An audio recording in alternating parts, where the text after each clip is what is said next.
our coverage this month on Twin Flame Journey. But of course, we're actually talking about all relationships too. So if you're in relationship with anyone, and we're all in relationship, even if it's with ourselves, you're in the right place. And you know how I'm going to start it. As long as you're breathing, keep living in great big capital letters. As long as you're breathing, keep living. As long as you're breathing, keep living. As long as you're breathing, keep living. As long as you're breathing, keep living.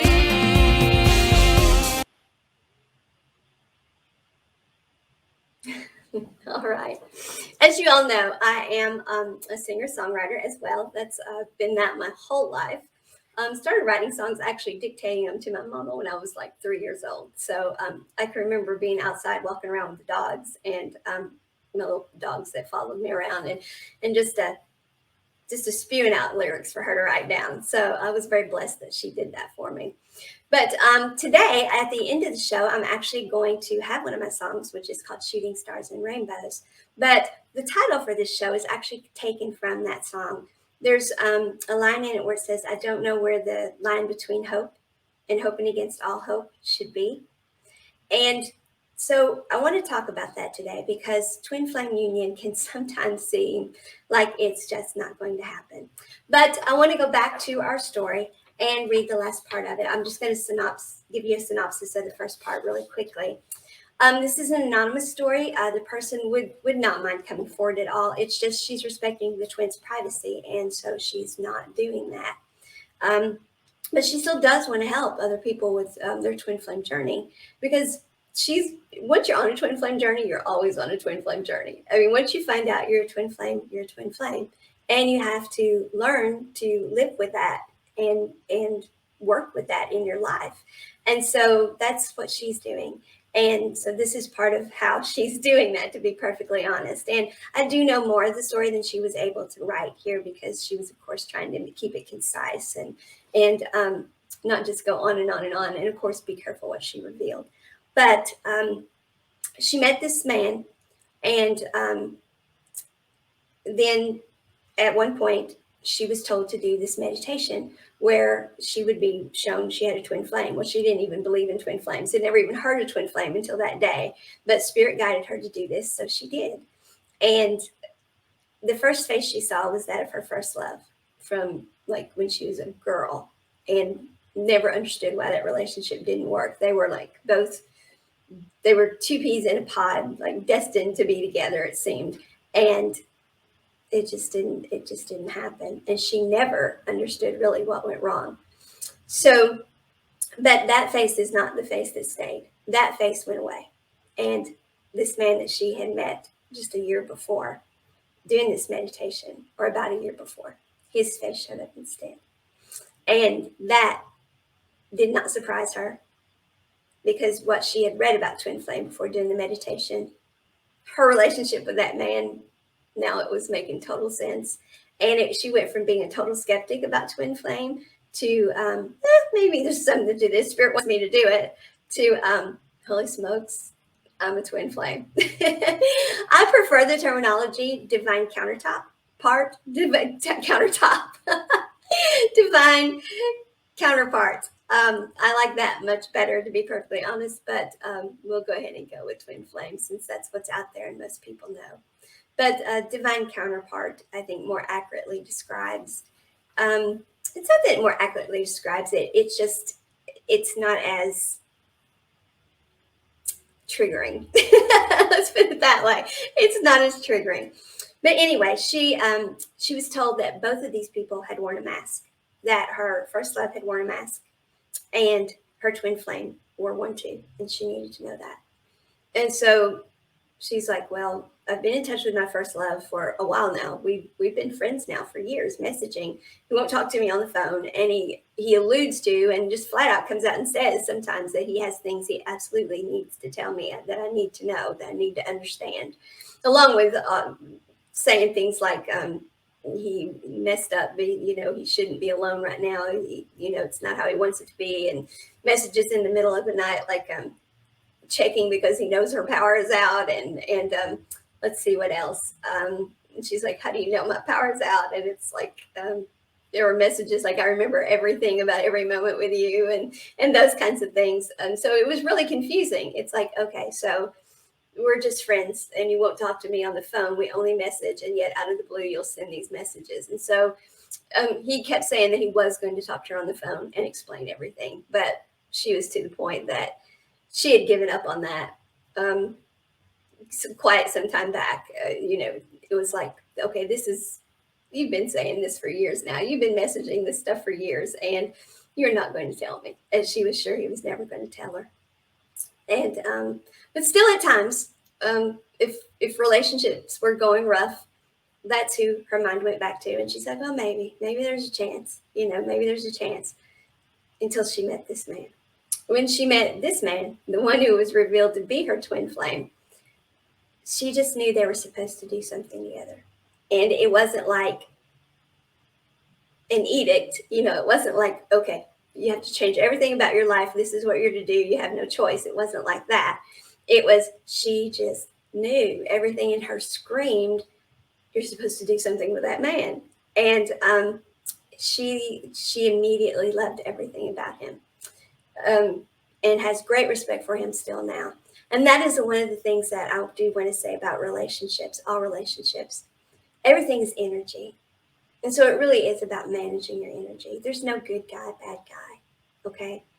Now, does that mean that there aren't some people who are narcissistic or abusive in some way? No, that certainly exists. And if that is going on, then you need to address that energetically, of course. But the energy of that needs to be addressed too, because we don't want to attract more of that into our lives. And but for the most part, everybody's doing the best they can do at the time that they're doing it. We act at our level of consciousness at the time. And sometimes we can be very high vibrational people, and our level of consciousness, because we're under so much stress, we go lower vibrational. Now, lower vibrational and higher vibrational, I want to discuss that too. It's about the density of the vibration of the frequency you're in. It doesn't mean somebody is above you. It's just the numbers are, of course, they go from low to high. And so that's why we use lower and higher, but it's actually denser emotions. And when you're in dense emotions, well, your level of consciousness is pulled down by the density, by the weight of it. It's like stress. It's like a weight on your shoulders. It's the same thing. So the vibrational frequency of someone can most of the time be very high, but if they're under a great deal of stress or emotional strain or confused or ill or any type of stressor, their level of consciousness can go down. So, but again, that has nothing to do down into denser energies, like confusion, like sadness, like depression, like pain, unhappiness, indecision. All those things are denser emotions. Because see, we're all energetic beings, energy in motion. So living is being this energetic being in motion, energy in motion, which is emotions. And it just so happens that the frequencies represent emotions. So the less dense ones are, of course, happiness, joy, bliss, and unconditional love. Now, unconditional love and bliss, those are like the top ringer, okay? And the bottom of the density is, of course, unforgiveness. So, and then there's a whole array of emotions in between. Now, how many times a day do your emotions change? All throughout the day. So our vibrational frequency it does alter based upon what we're thinking about and what we're doing at the time, because it's going to be related to our level of consciousness on that issue. Now, just because we have a lesser level of consciousness about something, that just means we haven't been awakened yet to a reality about it, to a truth about it. That's what spiritual awakening is. And I prefer the term energetic awakening, because it's really about becoming energetically aware of a different way to see things. It's about looking at things with an energetic perspective. And once you become aware to that, You can be aware of it in many areas of your life and then have some that you have absolute blinders in. And that's because you have things that have happened in your past that you need to progress from. Now, some people use the terminology heal, and I've used it for years, but I'm not using that terminology now because that makes it sound like everything that you've ever done in your life was somehow drama and trauma, and you need to heal from it before you can move on. I know that was corny, but it's just how I was feeling, so I said it. But seriously, drama and trauma, and you've got to heal it before you can move on. And that's not what life is supposed to be at all. And it's not accurate to depict our lives that way. When we depict our lives that way, we start feeling really badly about ourselves, and we're like, oh my God, until now I've done everything wrong. Well, no, you didn't. You were operating within your level of consciousness.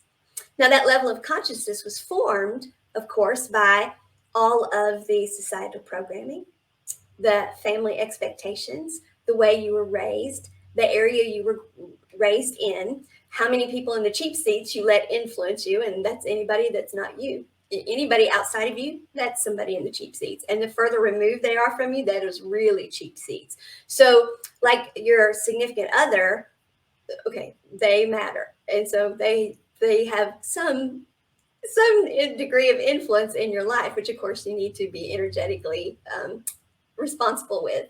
But what Aunt so and so thinks, that's a cheap seat. Okay, pretty much what anybody thinks is a cheap seat, and you determine who gets close and who has some input on that and who doesn't.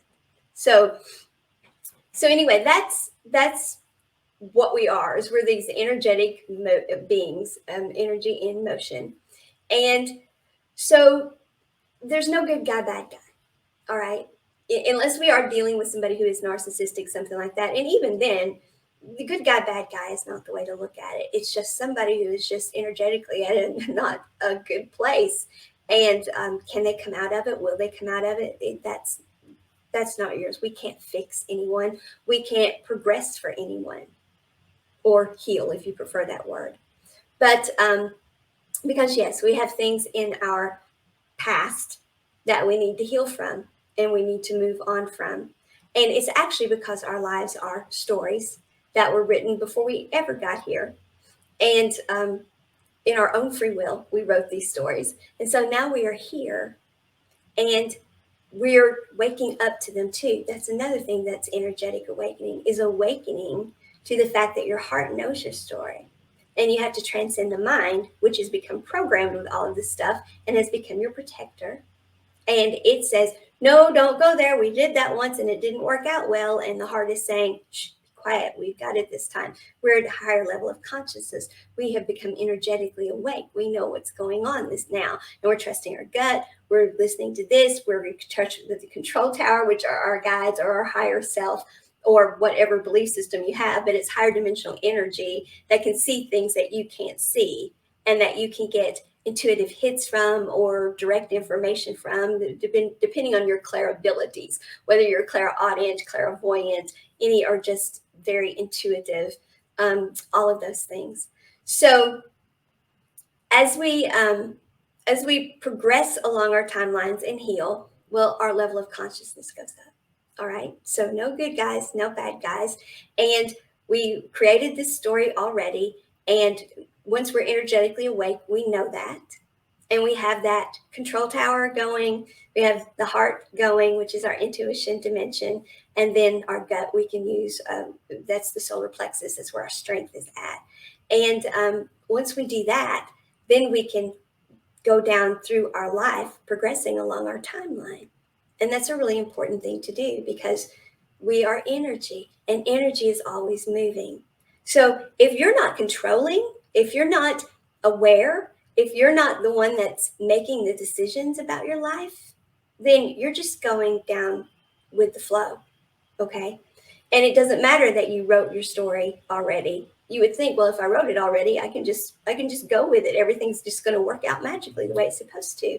Well, no, it's not, because we're not all in vibrational frequency.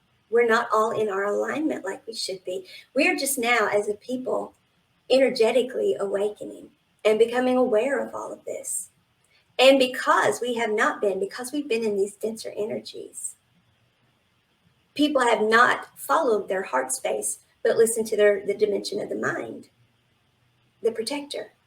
And they went with all the societal programming. And that's why we have so much illness and health issues, mental illness, physical illness, emotional illness, and spiritual illness in the world. That's why the world is in the chaos it's in, is because everyone has a place that they're supposed to be at a certain point in time. We've agreed to all of this before we came here, so we can live happy lives.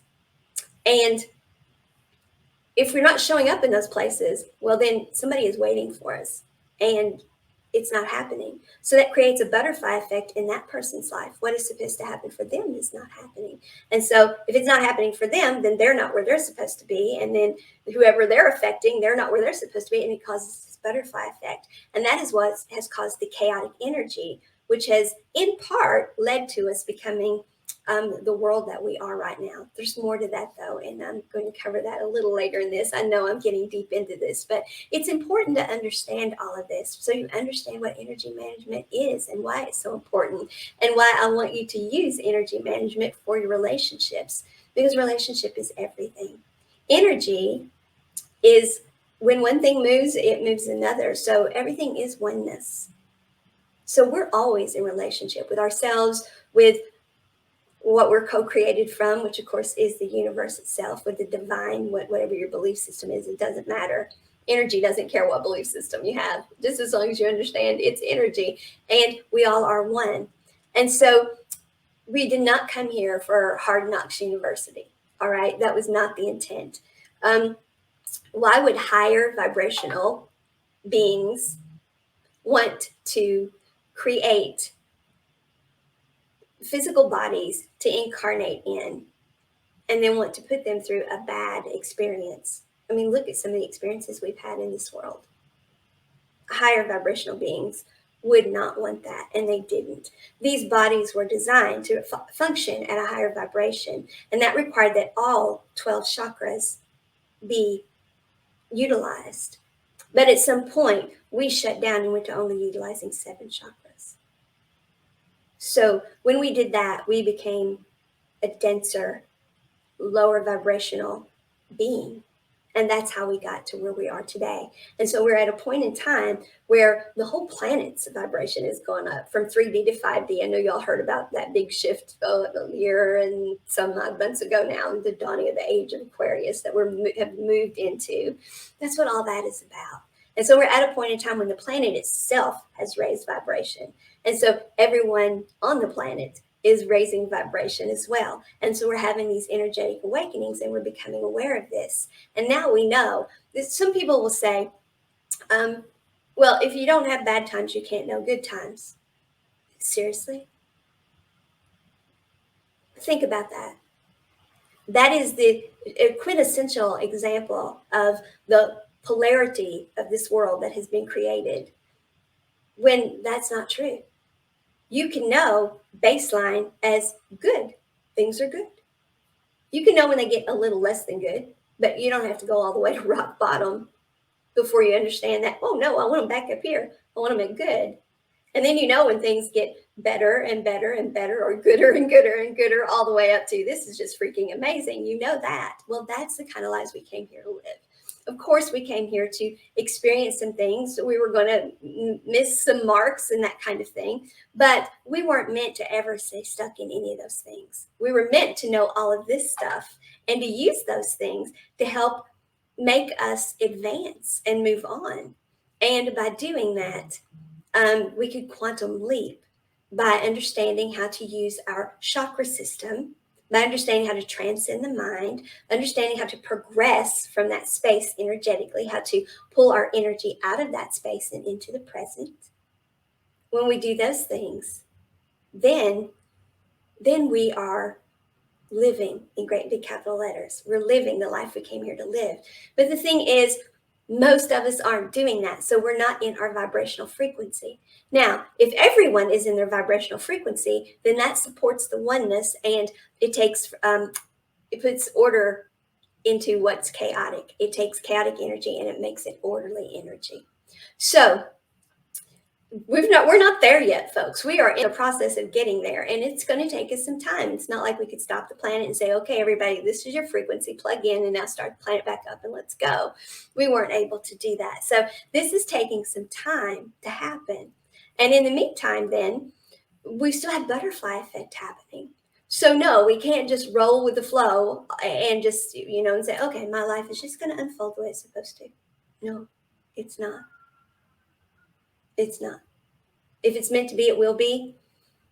Should be. Not necessarily will be. We still have butterfly effect happening, and we have a lot of it happening. Look how chaotic the world is. That's the indication of how much butterfly effect we have. Now, once we are all energetically awakened and have diminished this butterfly effect, then the control tower, the higher dimensions of us, whatever, however you want to look at it, they will be able to see and steer us much easier, and there'll be much less chaotic energy for them to steer us through.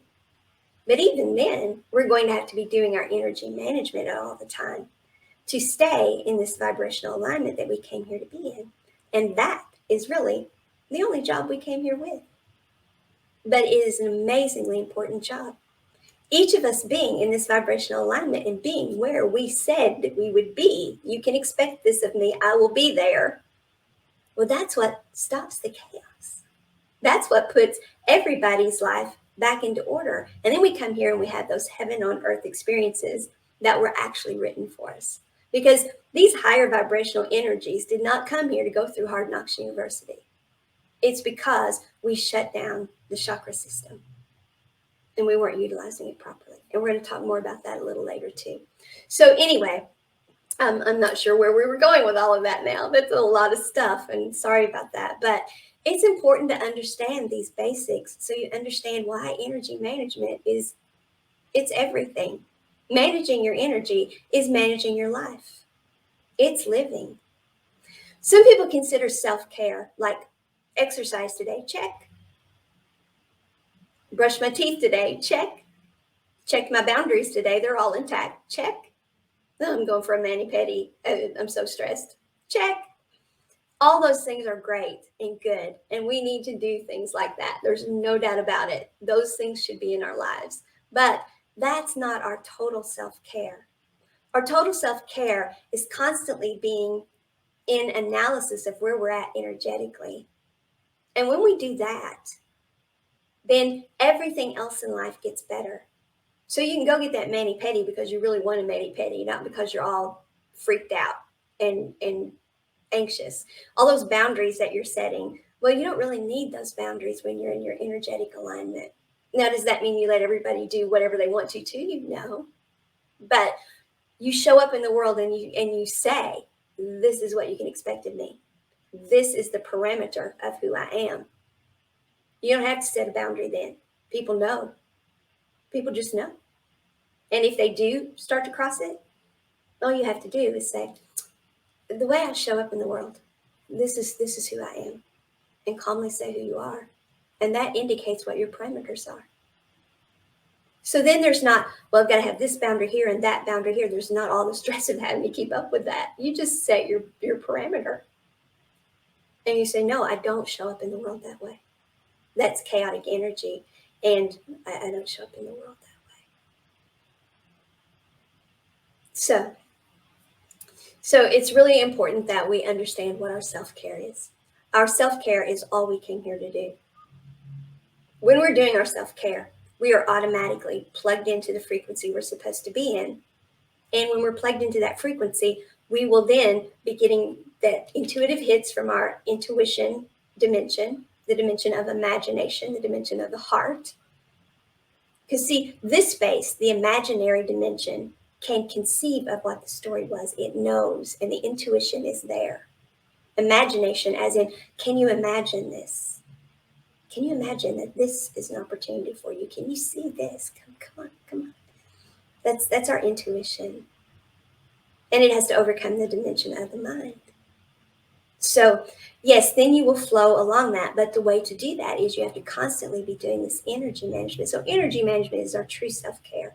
And of course, along with that, we have to be doing our physical self-care. which is nutrition, hydration, exercise, movement. But all of those things make the energetic body function the way it's supposed to. We need to be hydrated um, because of the conductivity, the electrical conductivity. Food is fuel. The air we breathe, the very air we breathe, is our fuel. Breathing is one of the most important things. Obviously, we need to breathe to live, but it's one of the most important things you can do for energy management. Learn how to breathe correctly. So, and exercise, movement keeps energy moving. It's stuck energy that causes the chaotic energies in our lives. Stuck energy. Energy is never meant to be stuck. And that's what started all of this, is when I said we are supposed to be moving, that things are not supposed to be stuck. So yeah, I know I've gotten way off track now, but all of this is very important that you understand it. Oh, I know what I was telling you. So your stories, your timeline, all of us, we have to be in energetic alignment. But just because we're in energetic alignment doesn't mean everyone else is. And so we're still experiencing butterfly effect then. And so we're getting rerouted all of the time because of that. So no, we can't blindly just sit back and say, well, if it's supposed to happen, it will happen. There's too much chaotic energy going on for that to be the case. Now, it's very much how things are supposed to work, and it's very much the energy that the universe tries to stay in. But we have to be aware of our energetic body and how it works for that to actually happen the way it's supposed to.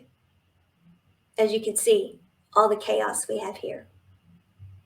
Higher vibrational beings did not create physical beings to incarnate in to have this kind of chaos. It was heaven on earth experience. That's what we came here for. They came here to expand consciousness with good experiences and learn some lessons along the way. Progress. So we were meant, this is where I started, I remember now, we were meant to quantum leap things that we were learning. We were meant to, oh, I see what's happening.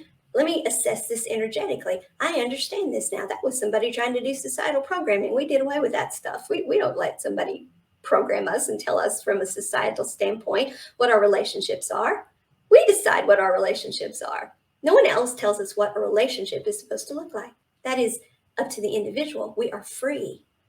That is up to the individual. Society does not get to dictate. So I've been down here in these denser energies because of that. I've let that happen in my life. I need to progress from that, not heal, but progress from it. That's also where I was at. I'm thinking back now. I'm starting to catch up with myself.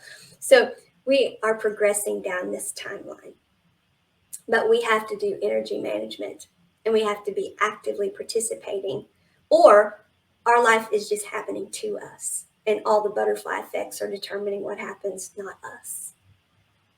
Yeah. All the butterfly effects are determining what's happening in our lives and not us, if we are not actively participating in this in every scenario of our life. Yeah. So you're going to move, whether you think you're going to move or not. You can say, I'm right where I want to be and this is where I'm staying. No, nothing stays where it is. Everything is always moving. But I use the word progressing for that reason. I don't use the word healing. Yeah, see, I know where I was at. They channel a lot to me, and it's when they're saying, you need to explain all of this because they may not have seen every episode, or they need to understand the context of it also. Yeah, so they've taken me around the world here, but we're back to where, yes, there are some things that we have to heal. They are deep core wounds, and yes, those need healed. But it's not our whole entire past life that needs healed.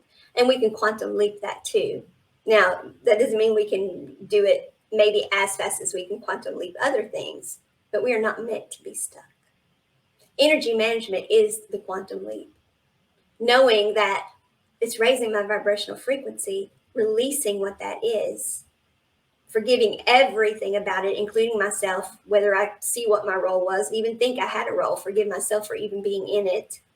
Even if you were born in it, just forgive yourself. Because we always carry some sort of guilt, and guilt is not an emotion we can have. And unforgiveness Unforgiveness we cannot have because it's the lowest vibrational frequency. It's the opposite of unconditional love. And when we're in unforgiveness, we're just dragging our own self down. So forgive everything and then call your energy back to yourself, to the present, and keep it there. Now, are you going to get triggered again by things? Yes, you are. But the more you do this, the better you become at it. And the higher vibrational you stay, and the higher vibrational you stay, the less triggers are even going to be brought into your life, attracted into your life. Because the vibrational frequency that you're functioning in is the vibrational frequency which determines what is going to come into your life. So you tell yourself, well, I don't have to do anything about that situation. I don't like the situation. I don't have to do anything about it. Hey, listen, I've been there. I've done all of these things, folks. I am the queen of having been stuck. I am the queen of butterfly. My whole life's been a butterfly effect. That's one of the things that's been channeled to me is I came here to experience the ultimate butterfly effect. And boy, howdy have I. And the things they have shown me about that is just, it's remarkable. And I can tell you right now, butterfly effect is not a good thing. It is not a good thing. Because when I've been shown, okay, this was the plan, this is what happened. This was the plan, this is what happened. This was the plan, this is what happened. This is how we had to reroute your life. Oops, now we have to reroute this. And now there is no wonder my life has been the chaos that it's been. Butterfly effect is chaos. And I came here to experience that in its totality. So I could then teach about it and be emphatic that I know it is not meant to be that way. I know it is not meant to be that way. I actually channel a collective called the Chiron Collective. And it's higher vibrational energy that I get my information from. And I know that I know. I also, as people know, I have my angel squad. Archangel Metatron is actually over that collective. But angels, if you don't believe in angels, that's okay. It's higher vibrational beings. We can't see them, but their energy is there. And because we have our chakras, all of our chakras going, and we've come up in vibration, we can sense them. We can feel their energy. Since I was a little girl, every thought in my head had like a different voice to it. Well, I didn't know. I thought everybody's thoughts in their heads had voices. I didn't know they didn't. And when I was a little girl, I just knew things. And people would say, how does she know that? And Daddy said, oh, she reads all the time. Well, I did, but it was stuff that there was no reason for me to know. Well, that was the collective. That was the fact that I was in touch with the collective. Where all the energy that knows everything that's ever happened was at, and I was just getting downloads of stuff. So I was always awake. I was born awake. Many of us weren't born awake. Many of us were born very high vibrational and awake, but we had no idea how to utilize these gifts, and so we became empaths, and we were feeling energy and taking that energy on and not progressing in our lives. We were getting stuck, and we had no idea of any of this. And that's where all of our fight, flight, and freeze illnesses come from. It comes from we didn't know how to do energy management. I suffered with one my entire life, and it literally put me in bed at several points in my life. I had to have help getting in and out of bed to go to the bathroom at night to get my shower done. I nearly destroyed myself. Staying stuck, having all this energy that was stuck in my body. The pain was unbearable, and it was real pain. I'm not saying that because it's an energetic thing happening to us that the effects in the body aren't real. They're quite real. It was very real pain. So the people who would say, well, it's all in your mind, you can think yourself out of this. No, I couldn't think myself out of it. I had to know energy management. And to stay out of it, I have to practice this energy management. And energy management, our self-care is actually our living. We circle back to that now. It's living. You're supposed to do exercise for your physical body. Well, you can do exercise because you're supposed to do it, or you can do exercise you enjoy. We're meant to enjoy our self-care. It's not boxes that we tick off. It's our life. My energy management is my life. It's not boxes I tick off. It's a way I have to live. Or I'm right back in stuck energy, and I have fight, flight, or freeze issues, and I am sick. very sick, potentially a place I refuse to go again. So I'm adamant about, this is my perimeter. This is who I am. This is how I show up in the world. Those are my perimeters. I have to be, so I can be happy, healthy, and whole and complete. And it feels really good. It's not been easy, but that's what energetic awakening does for us. So our self-care, our true self-care, is actually what our lives are. And we have to edit our lives so we can live the things that are our true self-care. Now, we're talking about relationships with this show, so I'm just going to go ahead and do that. We're always in relationship. That was something else we were talking about too. It's very hard to talk about any one part of this and not go down the rabbit hole of another part, because we are all one. And so we were talking about that, and how whatever one person does, it affects another. And in relationships, we have to be aware of that. Our true self-care means, how do I want to be treated by others? Oh, okay. Then first I have to treat myself that way. And that is your true self-care. Now, what does that involve?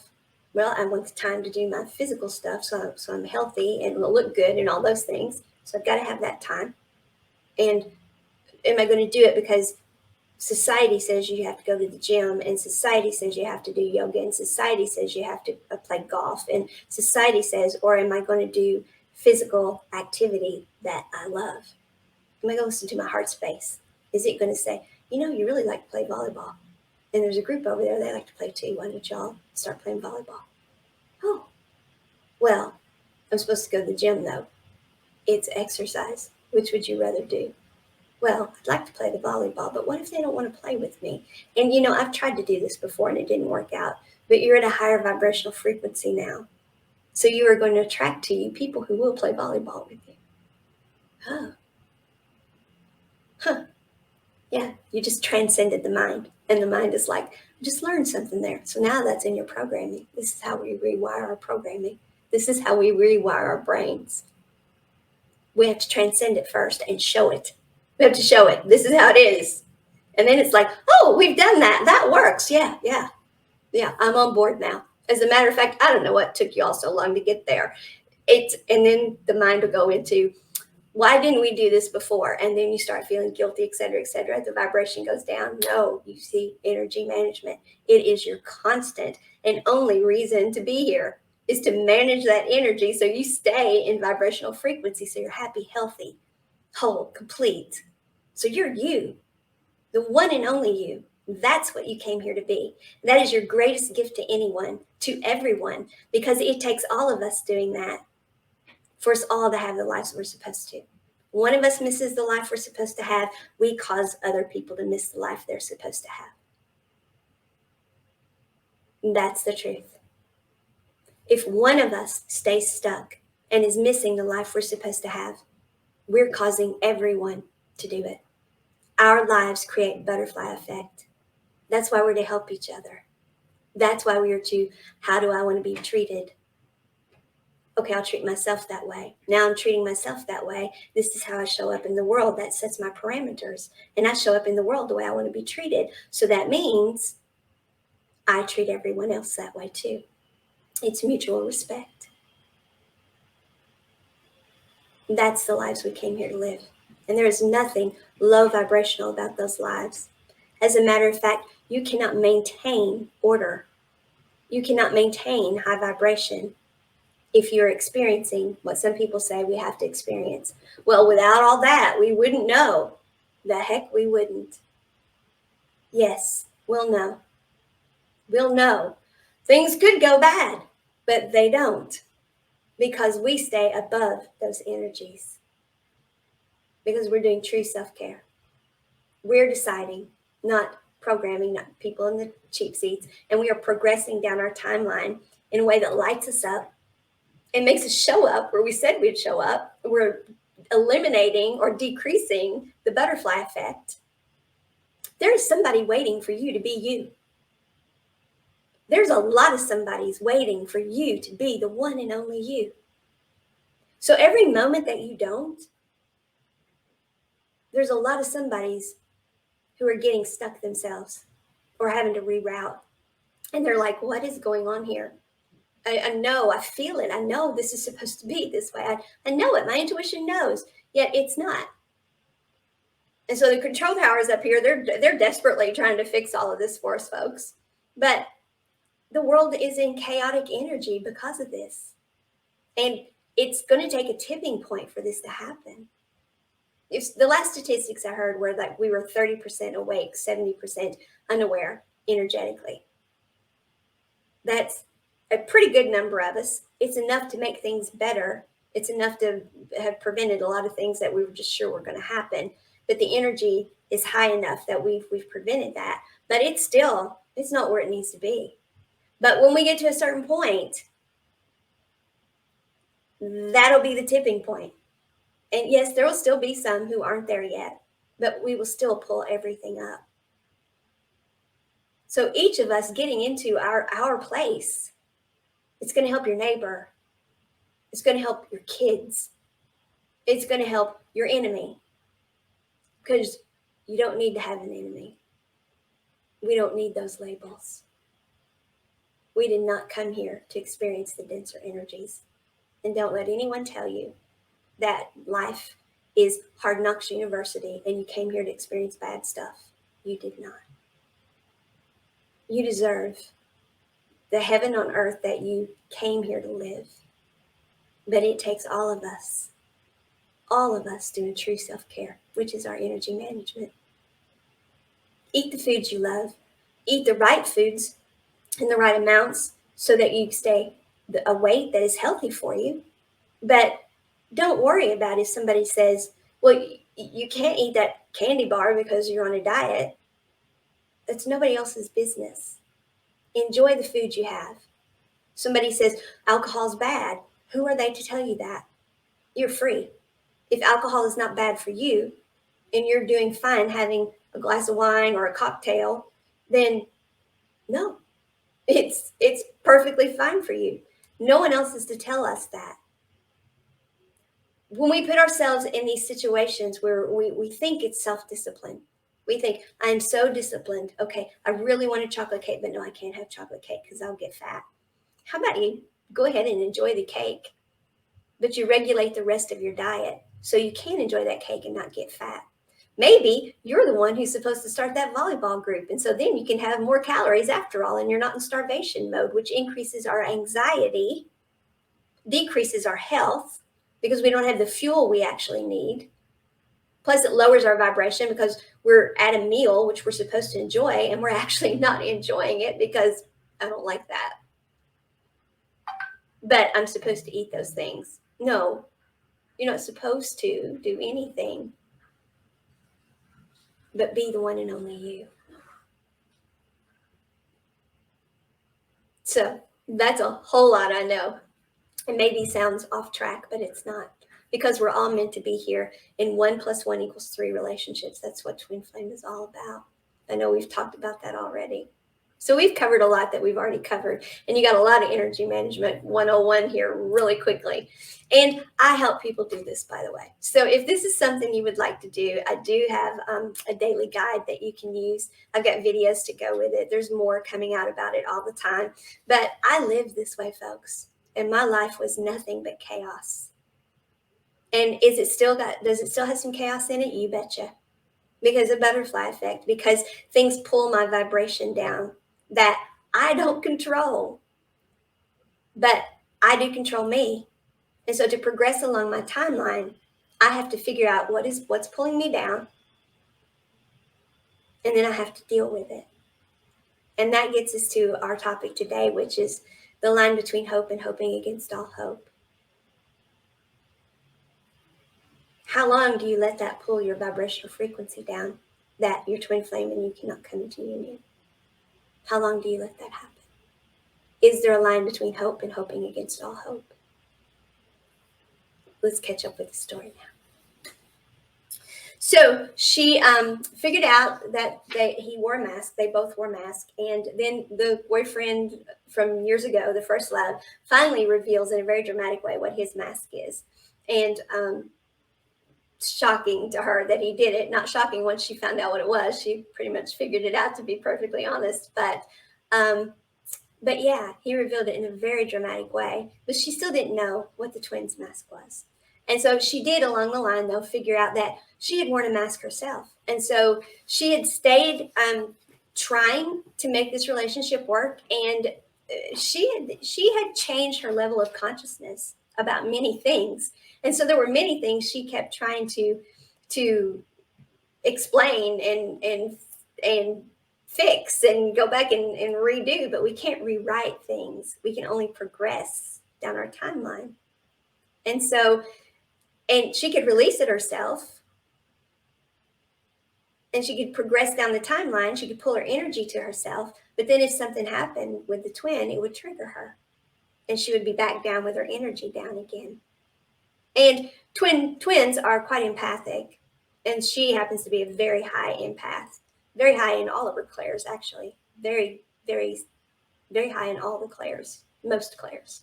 And so this stuff with the twin flame, she knows when his stomach is upset, hers gets upset.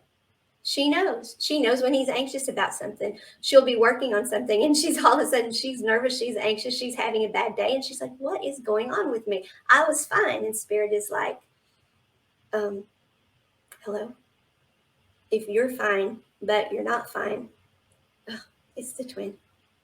And so she asks Spirit to please send light and love, the highest vibrational frequencies, to the twin. And then she goes ahead and says, and send it to the whole world, because she understands that that is the other thing we're to do, is to be that beacon for the whole world. And so to spread light and love. And so she sends it via Spirit. Why does she do it via Spirit and not just say it herself? Well, it's so she doesn't have an energy leak going on. It's so her energy stays her energy. And Spirit will take care of it.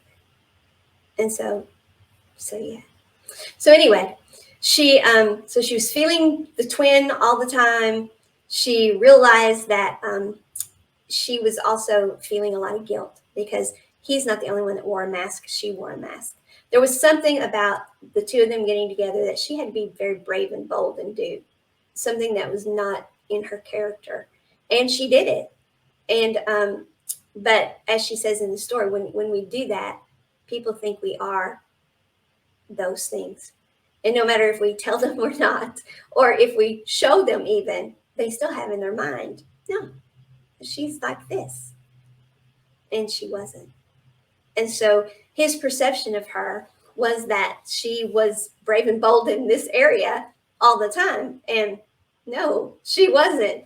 And so it was an issue.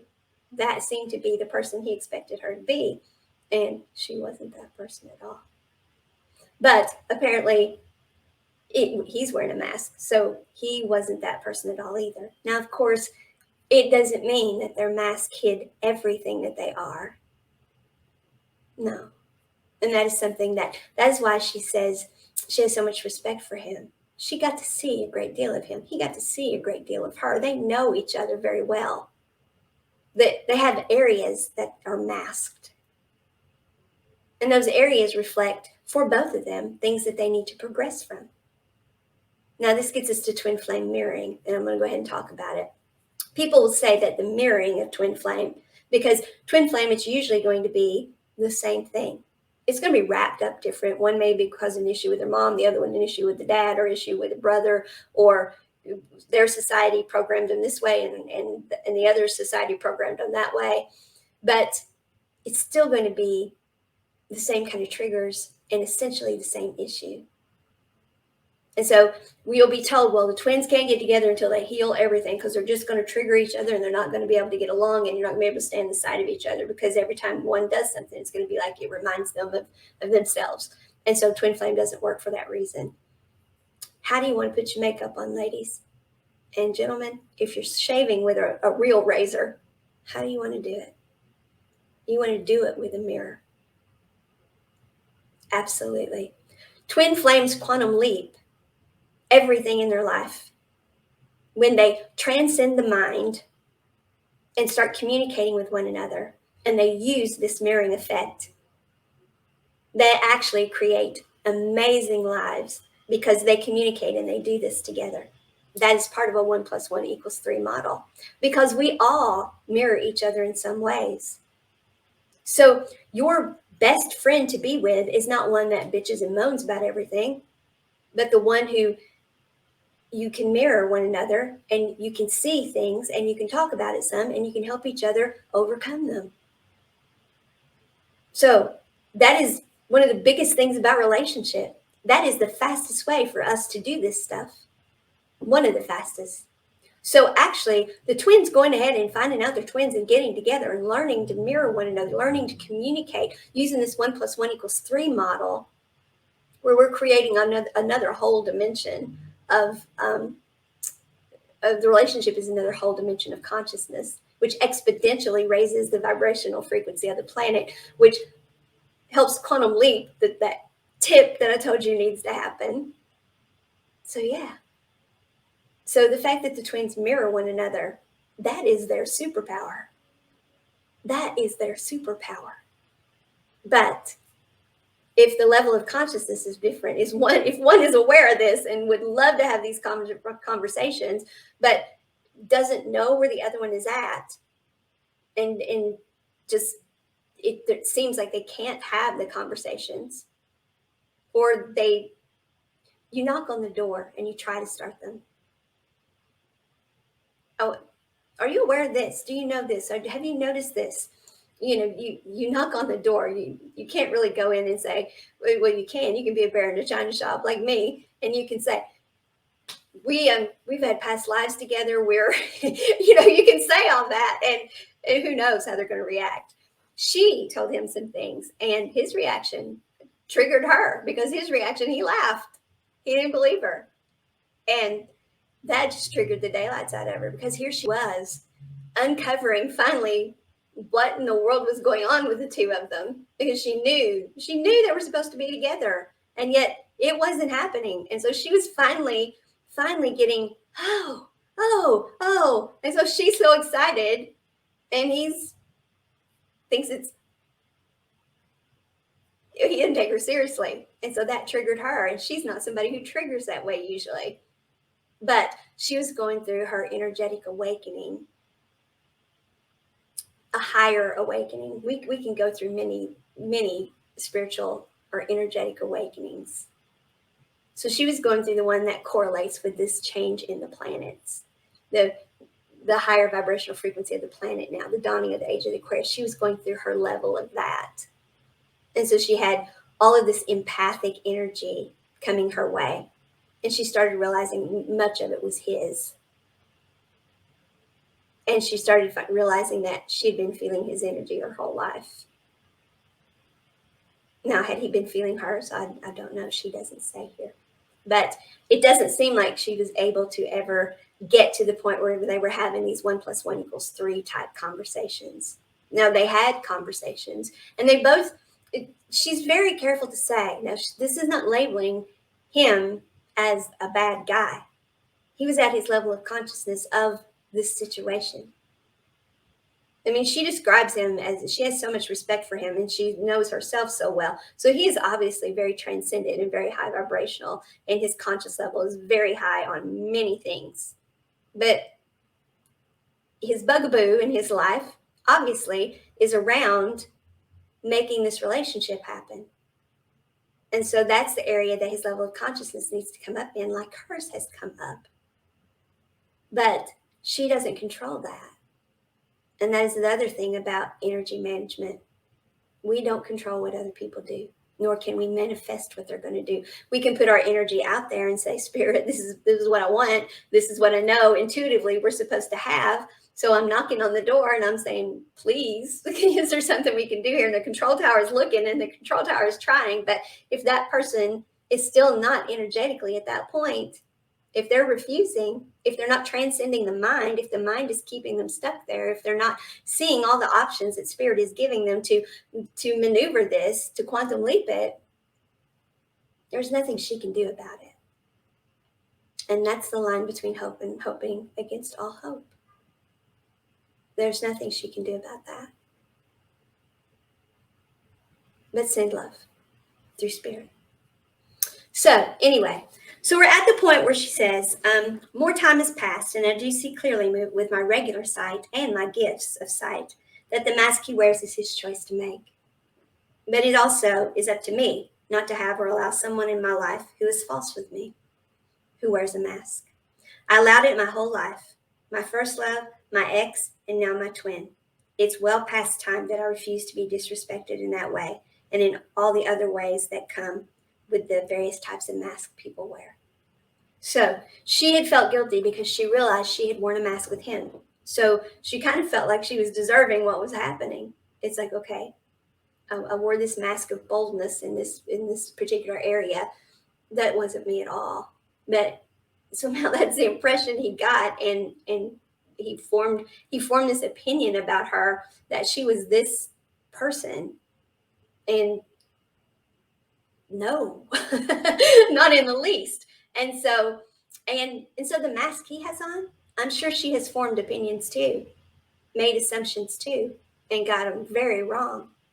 But when people are wearing masks, that's what you're going to attract into your life. And that was a point I was making earlier too. We don't want to stay in these denser energies or stay stuck. We want to quantum leap, because wherever we're staying, we're just attracting more of that into our lives. We think, I can't get out of this. Believe me, been there, done that. I am the queen of, I don't see how to get out of this. I can't get out. I am the queen of it. It happens to me even now. I have to find somebody who understands life the way I do, who is at my level of consciousness about certain topics, and I have to mirror with them to quantum leap, not being stuck. And I teach this. So I have great respect for everyone who is trying to energetically awaken and trying to learn all of this and trying to get it going, that this is how you quantum leap it. And if you're a twin flame and you can use their twin flame to mirror, and almost always one twin is more awake in some areas and the other one may not be awake at all, or they may have different strengths of what they're awakened in. And so imagine that. Imagine how they could help each other then. That is the quantum leap to twin flame, is actually get together and work on the relationship using the 1 + 1 = 3 model. But there again, you can't make that person do that. But if we stay in denser energies, we're only going to keep attracting the denser energies. You ever notice though, like when you try to quit smoking and everyone around you that smokes seems to come around? Well, you're not being tested by the universe. That's where this whole universe is a test thing comes in. No, you're not being tested by the universe. You're at that vibrational frequency. That's what you've been attracting into your life. Now you're at the vibrational frequency of, I'm going to quit smoking. Well, you do have some physical addiction. And so you are having to put some self-discipline and willpower into it. And that is exactly what you're attracting into your life. You're still, although you're changing frequencies and you're going up in frequency, what was coming towards you before were people like you, people with the same level of consciousness. And so they're still coming toward you. Those protons, electrons, and neutrons, they don't stop on a dime and say, they change they change frequencies on us. They don't do that. They keep coming. And that's what pulls you back down. You have to know yourself energetically and say, hold on, I see those coming. No, that's not me. I'm up here. That's not me. Just keep going. Thank you very much. Yeah, I was attracting those, and eventually those stop coming your way because you're not energetically still attracting them. But no, they don't throw on the brakes. They keep coming. You're not being tested. You just got to get through the asteroid field that you had coming of you to you of these things. Yeah. There's been an asteroid field, an asteroid belt that you're going through there. You got to get through that belt. All those, they're moving at you, and it's like, okay, when is it going to be clear? Okay, I see back there, my energy, where my new energy wave, where I changed my vibrational frequency. That's got control of things. I see a light. I see the light. Yes. Oh no, it's not coming toward me anymore. Praise be. But if you stay down in that, it's going to just keep coming towards you. If you let yourself fall back down into it, you have to recognize it energetically and say, hold on, what have I done? Let me call my energy back to myself. Out of that, back to myself here. I choose to be at this vibrational frequency and do the things that put you in that vibrational frequency. See, this is your self-care. This is your self-care. This is self-care. What I'm saying right now. Now, yes, you have to take care of the physical body. You have to exercise, eat, hydrate. I'm not saying those things aren't self-care. We need to brush our teeth, do our makeup, wash our hair. We need to do all those things. So I'm not saying those are not self-care, but the way you do those and the way you see those is entirely different, because your true self-care is living the great big capital letters you came here to live. That's your true self-care. And you have to make the space to do that. So you can be very high vibrational and call into yourself some very high vibrational things. But if you've got denser vibrational things in your life too, and you're leaving your energy there, then the higher vibrational things that you attracted in, you don't have the energy to show gratitude for, and you lose those. It's going to be like, okay, I was attracted in, but now there's nothing attracting me in. And so I go. The line between hope and hoping against all hope. You were pulled in, and you continue to be pulled in, especially if you're twin flame. But at some point, there's no gratitude coming your way at all. Do you keep hoping against all hope? We're going to talk about that. So, there's much more to the story, things I've omitted because of privacy, but much of what caused me to allow the disrespect of the mask is how we came together, which I talked about. She talks about the fact that she wore a mask of her own. I've watched closely with both my natural sight and insight. Spirit has chosen to show me for the best and highest good, to see who he is without the mask. And time and reality have shown me he's not really the man I thought he was. Now, in totality. She's talking about in totality. And he's choosing to keep the mask on. He's choosing to keep this mask on. She still doesn't know what the mask is. And that is keeping him in a denser energy than what she's in. And that is what's keeping them, in my opinion, from doing the communicating they need to do and the mirroring they need to do to quantum leap all of this. They don't have to get to the romantic stuff. They could use friendship and do that. And then move on to an amazing romance. Because yes, I do believe all twin flames are meant. I know from what's been channeled to me, all twin flames incarnate now are meant to get together and do this. They are. Now, are they going to? Well, it's the line between hope and hoping against all hope. So, he could be, but that's not who he wants to be. And that's his choice to make. I also could be the character I acted in to be with him to begin with, but I'm not that person. My choice has to be to walk away from the deceptions, low vibrational. Deception is a low vibrational energy, his and mine. You see, she sees that the fact that she was a mask wearer made it okay with him to wear a mask. And the fact that he was one made it okay for her to. They mirrored each other in wearing masks. And they probably, well, she says, I've allowed people to wear masks my whole life. So there's been things her whole life she's masked too. We all wear masks. So in the beginning, this sounded like, oh my God, he wore a mask. That's a bad thing. Guess what, folks? We all have things we're wearing masks about. That's what we have to take the mask off, do our true self-care, and raise our vibration so we're not wearing masks. So we're free of those masks. That's what sets us free. That's freedom. So, my choice has to be to walk away from the deceptions, his and mine, and go on with my life, healed, whole, and happy. Regardless, Twin Flame is not meant to be this way. I see the other aspects of it. On the one hand, it is the greatest, purest, sweetest love of my life. Not just romantic, but on every level. In spite of all of this, all she has to say is good things about the relationship, about the person. She still sees all of that.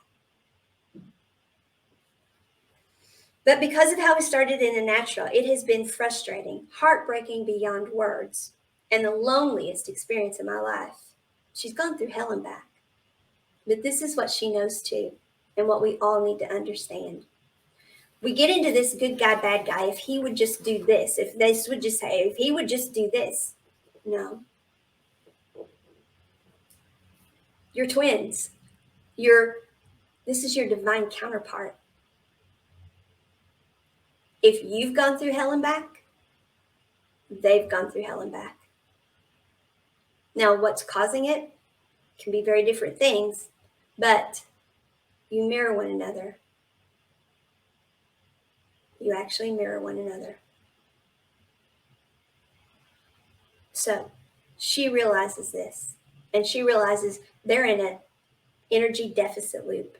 Because as long as they stay in that loop and they're not communicating with one another about it, as long as she stays in contact with him and is not communicating with him about that, then she's setting up the vibrational frequency for him to keep coming at her, not communicating about it. Well, she's tried telling him the whole thing before. That didn't work. So all she can do now is the line between hope and hoping against all hope. All she can do now is knock on the door occasionally and try to ask questions and to rectify.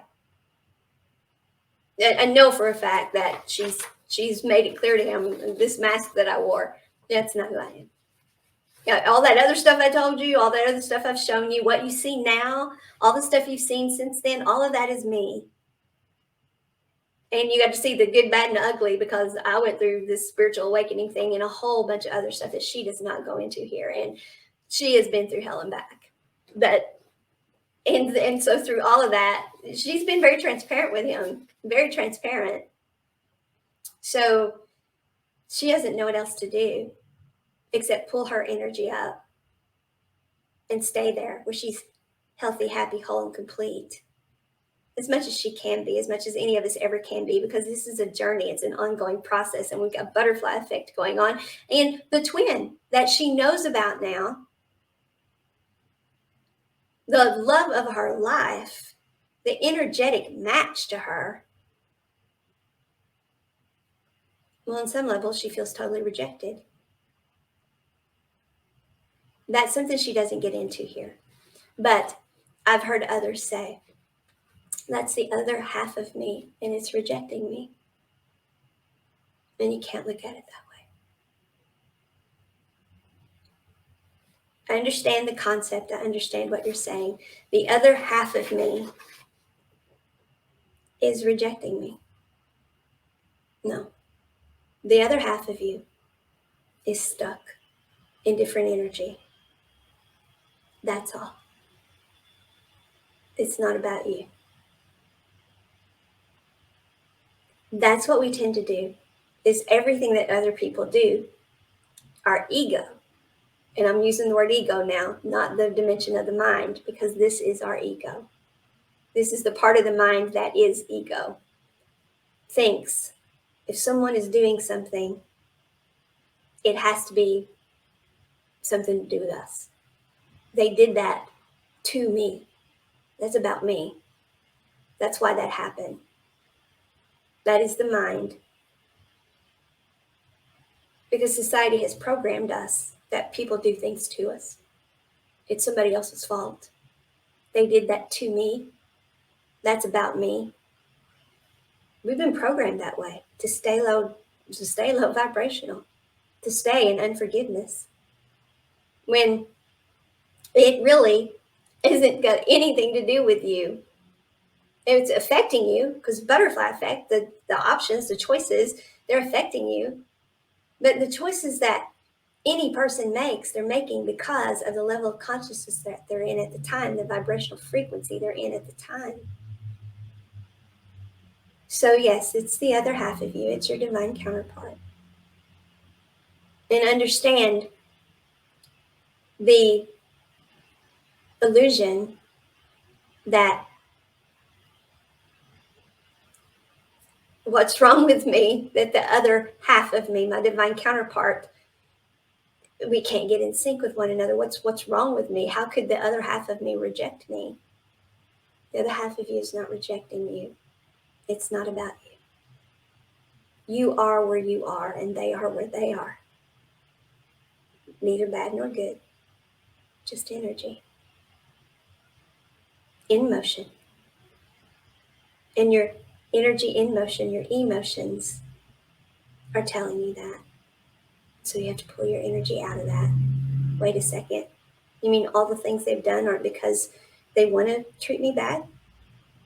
They wanted to hurt me? They meant to hurt me?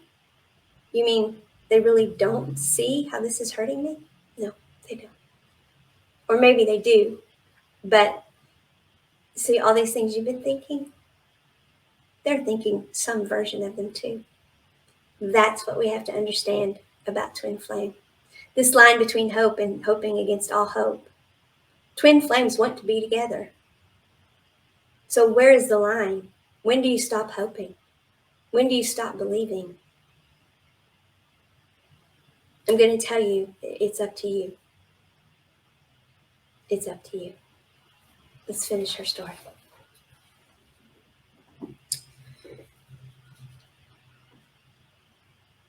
So it's on the one hand, the greatest, purest, sweetest love of my life, not just romantic, but on every level.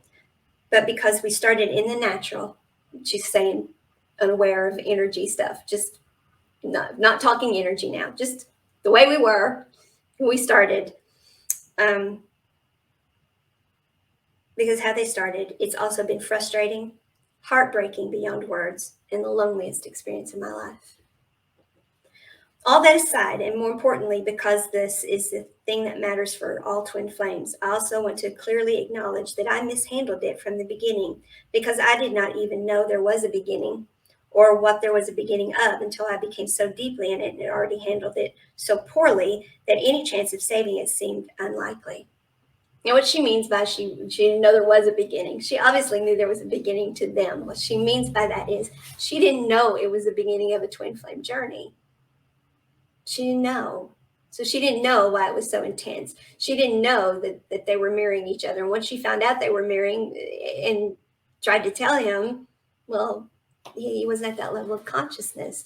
And again, that is not, it's not you're above somebody. That's not what it means. You're energetically awakened to the knowledge of it.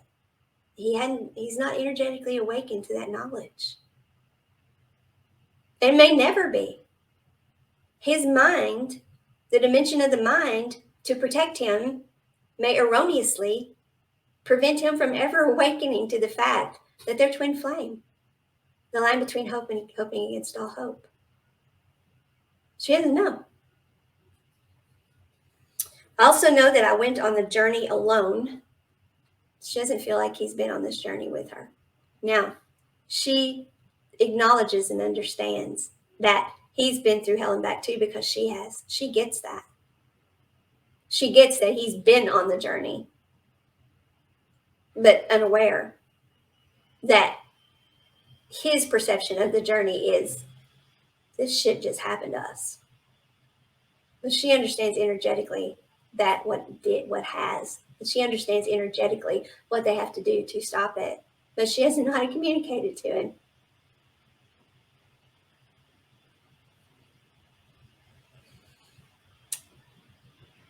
Because like most of the world, I was ignorant of twin flame. And once I was aware, the info I got was not accurately, and I simply did not know and could not find a way to help us recover from that place of not knowing.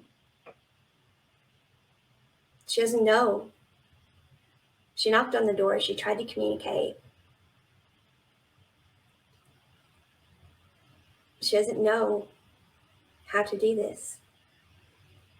It's not as simple as being direct and saying, we're twin flame, and this is what that means. Or maybe it was, and I just failed at being my usual self as well there, because I really knew all along who was behind the mask, and I didn't want it to be true. And what she means by that statement is, the person behind the mask didn't really want me. That's what she means. As high vibrational as she is, and again, I know the story, I know the person. As high vibrational as she is, she still doubts that the twin actually wants to be with her, when she knows everything about twin flame tells you that they want what you want. They want to be together. She knows this. And yet, the fact that they're not together, the emotions that she feels about it, that she does her best to do energy management not to, they still tell her, he doesn't want to be with you. And that's what she thinks the truth is behind the mask. She thinks the mask is that he wore a mask just to lure me in for some reason, but not because he really wanted me. Or since I've taken my mask off, he doesn't. And that's very sad. Because that's not how twin flame works. Just like if you've gone through hell and back, and he has too. Just like she wants him, he wants her. And a part of her knows that. She understands energy management, but yet her emotions, her energy in motion are chaotic where that relationship is concerned. She feels his energies aren't where hers are. That pulls her down. She has other stressors in her life. She went on this journey alone. They didn't do the journey together. So even though she knows, it doesn't change that there's a part of her that is still trying to release that energy of, he doesn't want me. He doesn't want me.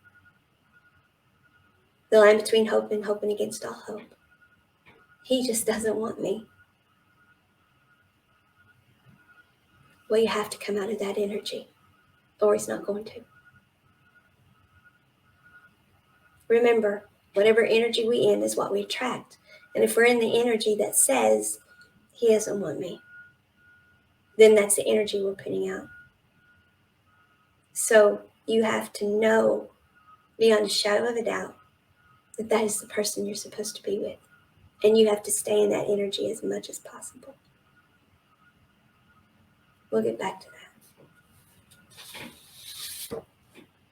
At this point, it does not seem that the much coveted twin flame union is going to happen for us, although I'm convinced it's truly meant to happen for all twin flame couples. I will say I'm very frustrated at the number of people who have decided that I need to move on with my life, and here we are, folks, when they have no idea even what they're encouraging me to move on from. We'll get back to that. I'm a very open, real, honest person. I do not even know how to consider another relationship at this point. How do I share my life with someone else when I know there is a part of me, her divine counterpart, a part I can't even explain, that would always belong to someone else? She's experienced this relationship now. She can pull her energy back and pull her energy back and pull her energy back all she wants to. They are divinely attracted to one another. They are each other's counterpart. So she doesn't, one, she doesn't want to overcome it. But two, how do you overcome it? And why would you, when you know why you're here and that person lights you up more than anything in the world? And then she's got all these people telling her, you just need to get over this. And she says, they don't even know what they're telling me to get over. And obviously she's protecting her privacy, so his privacy. So I think these people literally do not know what they're telling her to get over. They're telling her to get over something, but then she's just so frustrated at being told to keep moving on with her life. You just need to move on. Why haven't you moved on? And she's so frustrated with that. So, and again, that's not in a schoolgirl romantic crush way, but a very real cosmic truth. There's no other kiss or touch like that of your twin flame, nor is it that I'm not healed and looking for someone to complete me, because nothing could be further from the truth. I never wanted to be with my twin to be completed. This was someone who didn't see someone else as the way you're completed. So she was not in that energy. She wasn't looking for someone to complete her. She knows who she is. I mean, this is a very high vibrational person, and in the way she describes him, he is too. She knows who she is. She knows how she shows up in the world. She knows all these things. And yet still, look how this has turned out. And she feels like in most part it's because they just didn't know to manage it with energy management, and that they were twin flame and what was happening to them. And if they had just known, she thinks it would have gone differently. She certainly feels like she would have done different things if she had understood energy management, but she didn't. So she was operating on the level of consciousness she was at.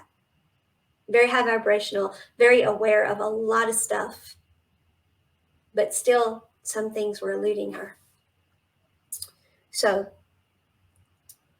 I didn't want to be with my twin to be completed, but I will admit he's the only place that has felt like home. What's her divine counterpart? He is home, and she's home to him. So where's the line between hope and hoping against all hope? There's no other conversation, no other connection on any level like there is between you and your twin flame. In spite of our lack of union, the very real heartache I felt, and the sadness and loneliness I've experienced, I do not regret the journey or being twin flame.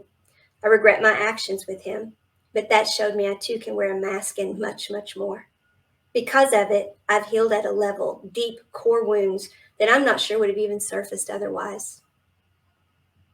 And even if they had, without the inner knowing that every step I took toward healing myself meant I was one step closer to possibly being able to unite with him, I'm not sure I would have had the strength to face much of what I have.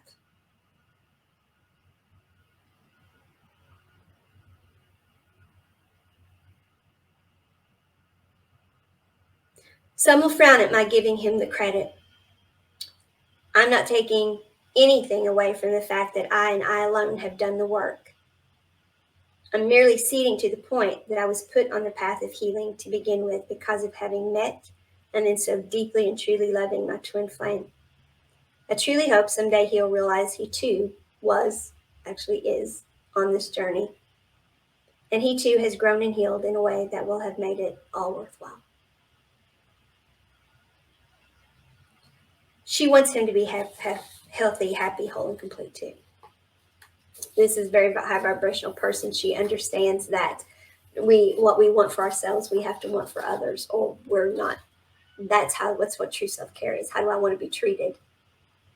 Well, you want somebody to want the best of you. So she wants the best for him.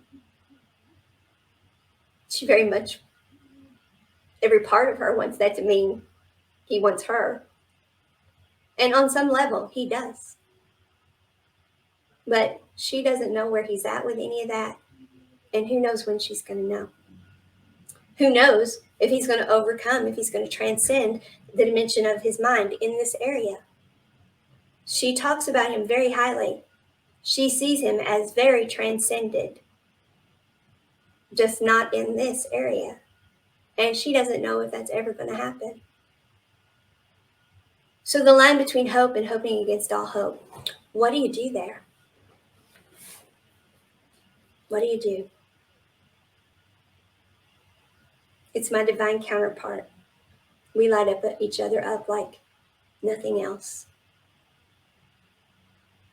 And what if I give up and they're right there and I give up?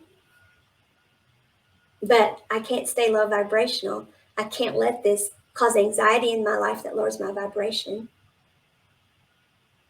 Am I supposed to stay alone all the time and not go to dinner with anybody, not do anything?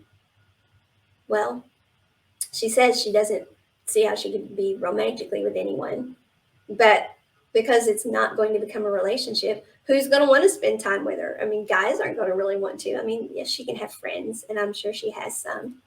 But And let's face it, all of the things that come with relationship, this person and a twin in her place, and the other twin, well, we don't know what the other twin's doing, but the other twin, if they're alone, all the things that come with relationship, all the wonderful things, she's not experiencing. And life is passing. Remember, life does this, it keeps going. So she has to make some choices. The line between hope and hoping against all hope. It's different for all of us. But the people who can't tell you are the people in the cheap seats. It's none of their business. And they mean well. They do. They mean well. But they're not twin flames, so they don't understand. It's the other half of you. And try as you may, some part of you feels like the other half of me is rejecting me. That you have to pull out of, so that you can attract them in. Because if you stay in that energy, they're not going to come in. So you have to pull yourself out of that. Well, how do you do that when there's this whole aspect of your life that you're acting like doesn't exist? Companionship. The emotions that people have, the needs that people have. You can't shut down, you can't stop the world and wait for this. And yet, even though the world's still turning, she doesn't know how to turn with it. Reminds me of a song I wrote. The world stands still and I fall off. I should play that one for y'all too. I'll play it another time. Yeah, she doesn't know what to do. And what if they're just getting ready to come in finally? And I that's when I gave up. That happens. That happens. The other twin may perceive that when you set your parameters, when you pull up out of that vibrational energy of the anxiety of trying to understand the relationship, that when you pull back that way, there's a very good chance that the other twin thinks they're being rejected. But what do? You have to pull up out of those energies. Where's the line between hope and hoping against all hope here? It's where you decide. It's where you decide. I'm not going to be one of those people in the twin flame world who tells you, well, that's just not going to happen. You need to give up on it.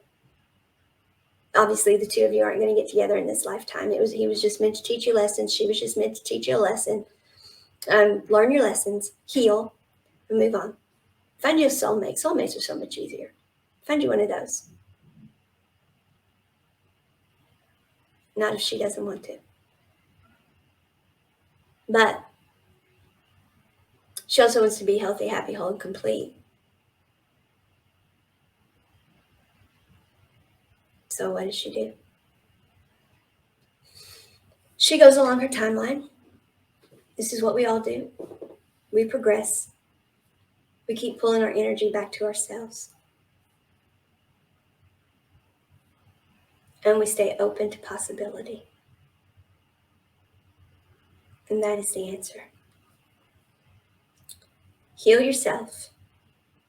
And yes, I use the word heal on purpose there. There are lots of things to heal here. Hurt that's been caused because of this. Hurt that initially was taken as, why is this person doing this to me when they weren't doing it to her?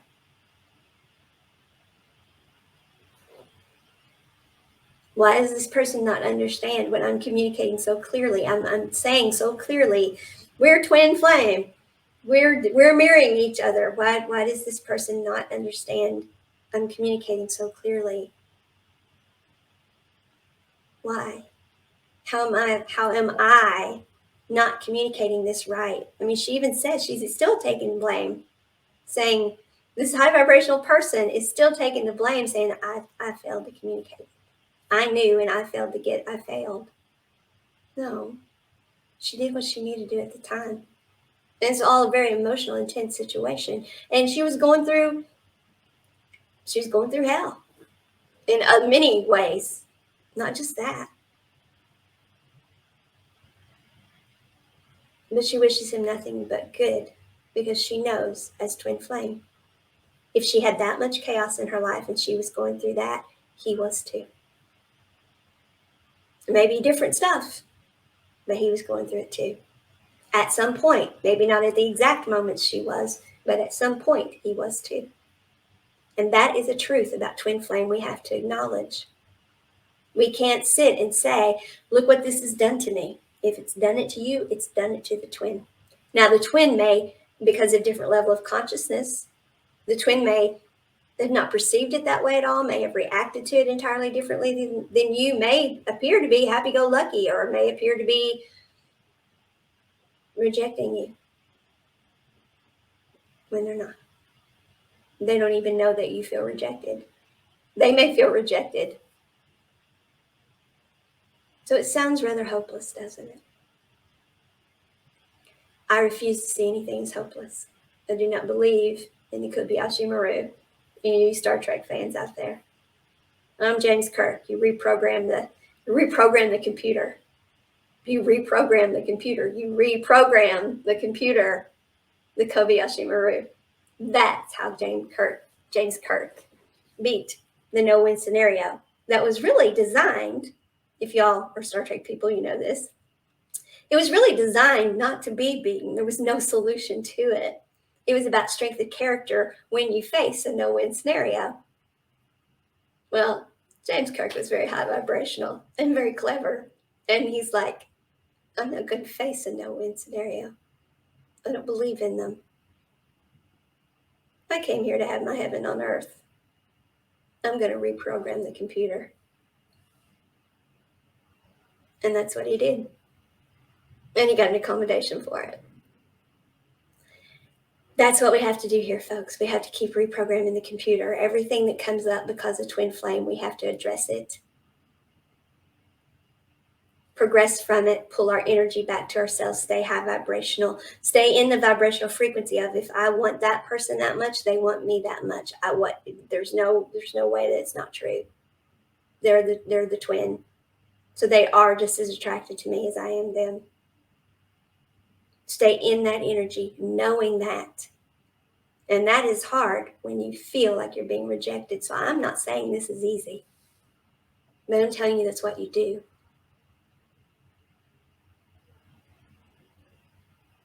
And when you've come to the point that it's the line between hope and hoping against all hope, and I've done this as long as I can energetically, I can't put more energy into this. I can't keep holding space. You see, the space we're holding is our gratitude. She is grateful for this person. She sees this person for everything that he is. She sees past the mask. She sees past where they're at. But she's holding space for gratitude for something that isn't hers to give gratitude to. And there's a huge space in her life, a huge part of her energy. Now, it's an energy leak because there is no return coming back. They're not in a positive energy loop. So she has to find ways to not leak the energy.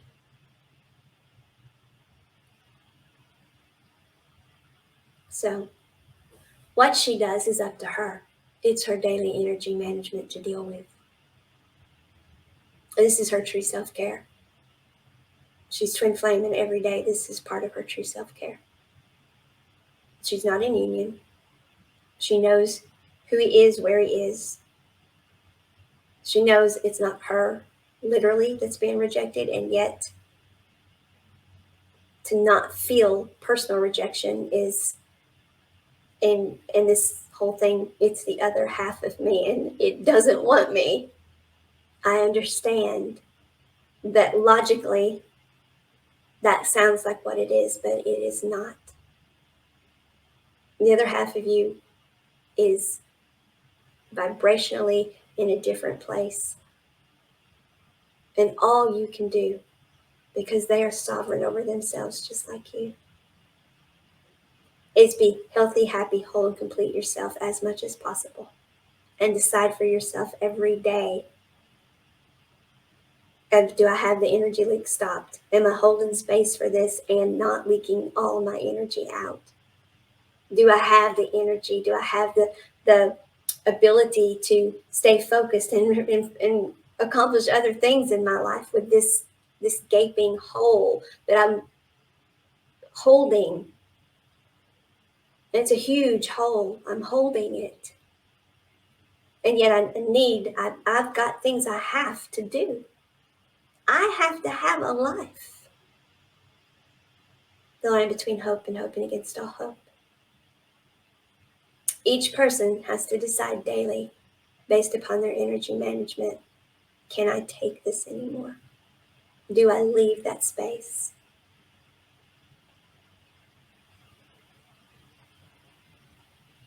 And yeah, it could be that right on the cusp when she finally just, I can't do this anymore. Now, does she move on to another relationship? Wow. What do you tell the other person? They're going to feel like, I don't really stand a chance. That twin shows up, she's out of here. Why should I put any energy into this? And is she actually going to put energy into us, or is she still going to be holding that space? So even if she decides, okay, I'm going to have another relationship, I'm going to do this, I'm not going to stay in this energy, I'm going to have another relationship. The person's not going to add up. And the person, if she's honest with them, they're not going to want to step into the spot. So she doesn't know how to do this. That's the place she's at.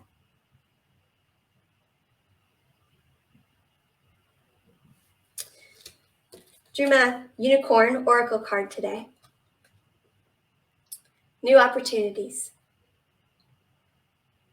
Declutter your life and glimpse a magical doorway.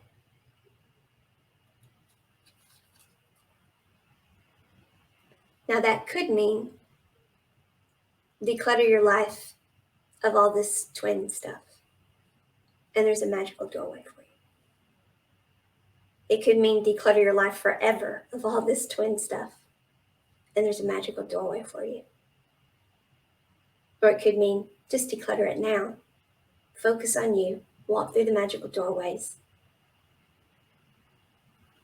And maybe that person will come to the same energetic understanding of who you two are and what you are and what's gone on between you, and they'll, whatever has kept them from doing so, they'll deal with. But since we're talking about twin flames here, this is also what the twin needs to do. Remember that. If this were her oracle card, she's being told to declutter her life and glimpse a magical doorway. So energetically, what she would do is look at, okay, where's my energy at? What is my energy in? Well, it's in a huge chunk of it's in this. And then the other huge chunk is what I'm trying to do with my life. And then, of course, there's all the things that are my self-care that do take a lot of time. And that because your true self-care takes up so much time, it's got to be what you enjoy. Your true self-care is your living. Enjoy the food you eat. Enjoy the things you're drinking. Enjoy the exercise you're getting. It's your living. Enjoy doing your daily hygiene. Enjoy your time in the shower. Enjoy your time in the bath. Enjoy putting your makeup on. Have a good time. Listen to music. Incorporate some of the stuff together. Move your body around while you're doing this stuff. Move to music. It raises your vibration. It moves the energy around. It helps. Live your life while you're doing your true self-care, because it is a huge chunk of your life. True self-care. If you've listened to everything I've said that it is, it's intertwined into every decision you make. It is a huge chunk of your life because it is your life. Your true self-care is making the decision of where to put your energy at all times.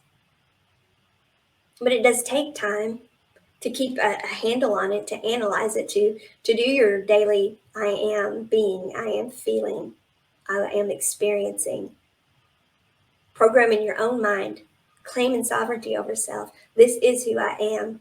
Doing the meditation, doing the breath work, doing whatever it is that raises your vibration and clears your mind.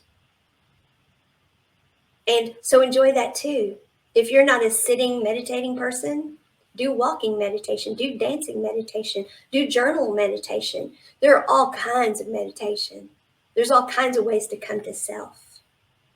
There's all kinds of ways to stop distracting,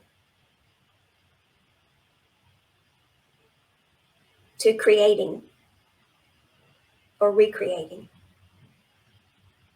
See, recreation is living your life and enjoying what you're doing. But when you're doing something to the point of distraction, so you're not dealing with the things that aren't progressing, then recreation has become distraction. But it's not just recreation. It's not just vegging out in front of the TV or video games or it's not just recreation, that's distraction. We use real stuff in our lives. The mind is clever. The mind wants you to stay where you're at because it doesn't understand this place you're going. So the mind will keep you where you're at, and it'll say, you're working. You've got to work. You've got to beef up the bank account. You're going to retire in 5 years. You've got to work. So you can't do that right. You can't put energy into that right now. Well, buy the energy management stuff. I'm down with that. I've been convinced. I get it. It's energy management, but I've got to put all of my energy right here. You've just distracted yourself from creating. You've distracted yourself from going in to your heart space and finding out what else there is for you.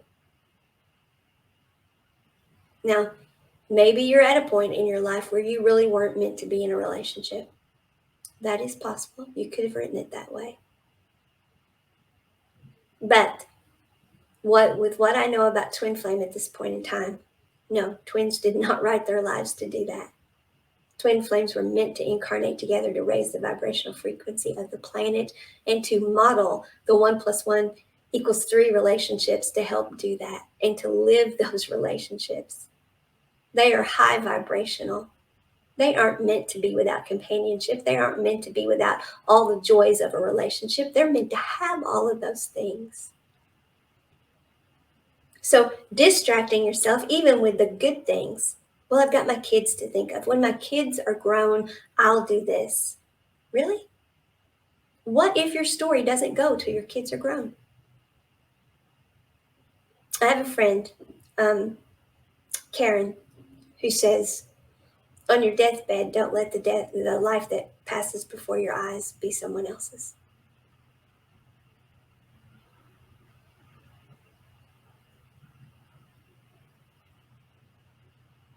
Don't get stuck. And don't distract yourself with it because it's good stuff. So it's good stuff. I'm doing good stuff. I'm doing the right stuff. If you're twin flame or if you're not twin flame, any relationship in your life, if this is with your kids, if this is with your job, whatever relationship, if you're just kind of sort of holding a space for that, not going within and doing the work to fix it, yet it's causing you anxiety, it's causing you sleepless nights, it's draining your energy. You are using, even if it's good stuff that you really need to do, you're using that to distract and not go within and find the solution that is glimpsing a magical doorway. Because one of the main things about true self-care is, what do you edit from your life? True self-care means having true time management, which is energy management. Time management is not how much can I cram into 24 hours. That is not time management. That is burnout. That is low vibration, because you are going to be tired and you are going to be attracting things into your life that are just like that. You are moving at a pace and you are thinking in a frame of mind that is exactly what you're going to draw to you all the time. And it's just going to keep self-perpetuating. And when do you stop? You stop when you realize what the truth is, and you release all of that, and you pull your energy out of it, and you go within, whatever going within looks like for you. Maybe you're a painter, maybe that's it. Maybe you're a writer, and that's it. Maybe you're a musician like I am, and that's it. I don't know how you go with it. Maybe you're a runner. Maybe it's whatever. But you do that, and you find the truth for you. The truth is, I hate that job, and if I stay in that job, I'm going to die there. Because it's what my dad did, or that's what everybody expects me to do. So I'm not going to do it. What is it that I really want? What do I want? Well, I want to feel this way. Where do I feel the way I want to feel? Oh, I feel that way when I'm doing that. What do I want to be? Ooh, I'd like to be that too. And you envision that. And you feel that feeling. What I want to experience is that. And you let yourself experience that. And then your vibration starts going up to that, and you ground that, and you claim it, and you say, I am feeling, being, and experiencing this. And then you release, you edit from your life the things that are keeping you from doing it. Well, I can't just quit my job. And there are a couple things I've got to learn first, okay? Then you have to figure out a way to learn those things, and you have to edit other stuff from your life so you can do it. Well, what do I take out of my life? I don't know. What do you feel the least gratitude for? Or what is the biggest lie you're living because society's told you to? Well, I go every Sunday and I spend all day at grandma's. And so I lose my Sunday because we do big Sunday dinner. We go to church. I mean, it's the whole day. I lose Sunday. And the truth of the matter is, it's not what I want to do with my Sunday at all. And I'm always being told that, well, this is going to be a touchy one, folks, that I'm the dad or I'm the mom, and my kids want this, this, and this. And a good parent makes sure that the kids have all that. And so, but the truth is, I don't really feel like that is what needs to be in their lives. I feel like they need a balanced life, and they need to be figuring this out too. They need to be editing their lives too. They need to understand energy management too. I need to mirror this and teach this to them. And instead, I'm leaking all my energy to making sure they get everything they want and do everything they want. And I'm taking it all on because I'm told, because I'm the dad, I'm supposed to, or I'm the mom and I'm supposed to, and their other one won't. Or they're, so, okay, well, what do you want to do about that? How old is the child?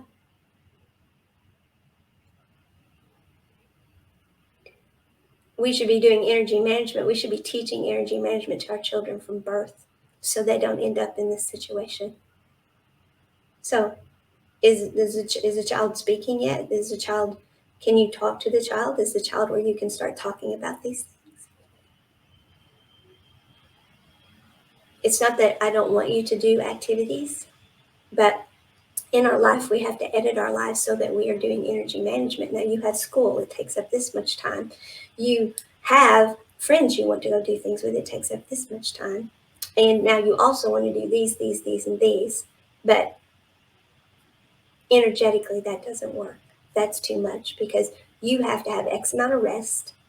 You have to have some family time with us. So what are we going to edit? And you start practicing energy hygiene for the child right then. And you show them the truth too. I'm doing this in my life too. And it may look like I'm editing out parts of your life to accommodate my life, but I'm not. You see, I'm not going to be any good to you miserable in that job. And I've got to come out of that job. And to do that, I've got to make these changes. And yes, I need my energy to do that. So it is causing some shifts in my time management, which does mean I'm making the decision that you need to edit something. That is all true. But this is energy management, and this is how you live a healthy, happy, whole, and complete life. And I'm telling you and I'm showing it to you so you do your life this way. And you don't end up like I am, with people in the cheap seats having told you what job you're going to do, and to go to grandma's every Sunday and spend all day there, when truly you might want to go 2 hours one Sunday a month. I'm pulling my energy back to me. I'm calling myself back to myself. I'm claiming sovereignty over myself. I have a vision for myself. I'm rewiring my brain every day. And I'm going to show you this. You start when they're little. You don't even let societal programming happen to them. By the time they're 8, society's programmed them. You stop it. You nip it in the bud. This is your opportunity to do that. Don't use that as your excuse, as your distraction, because it's the right thing to do. Society's told me that, and it's my kids. I can't do. Yes, you can.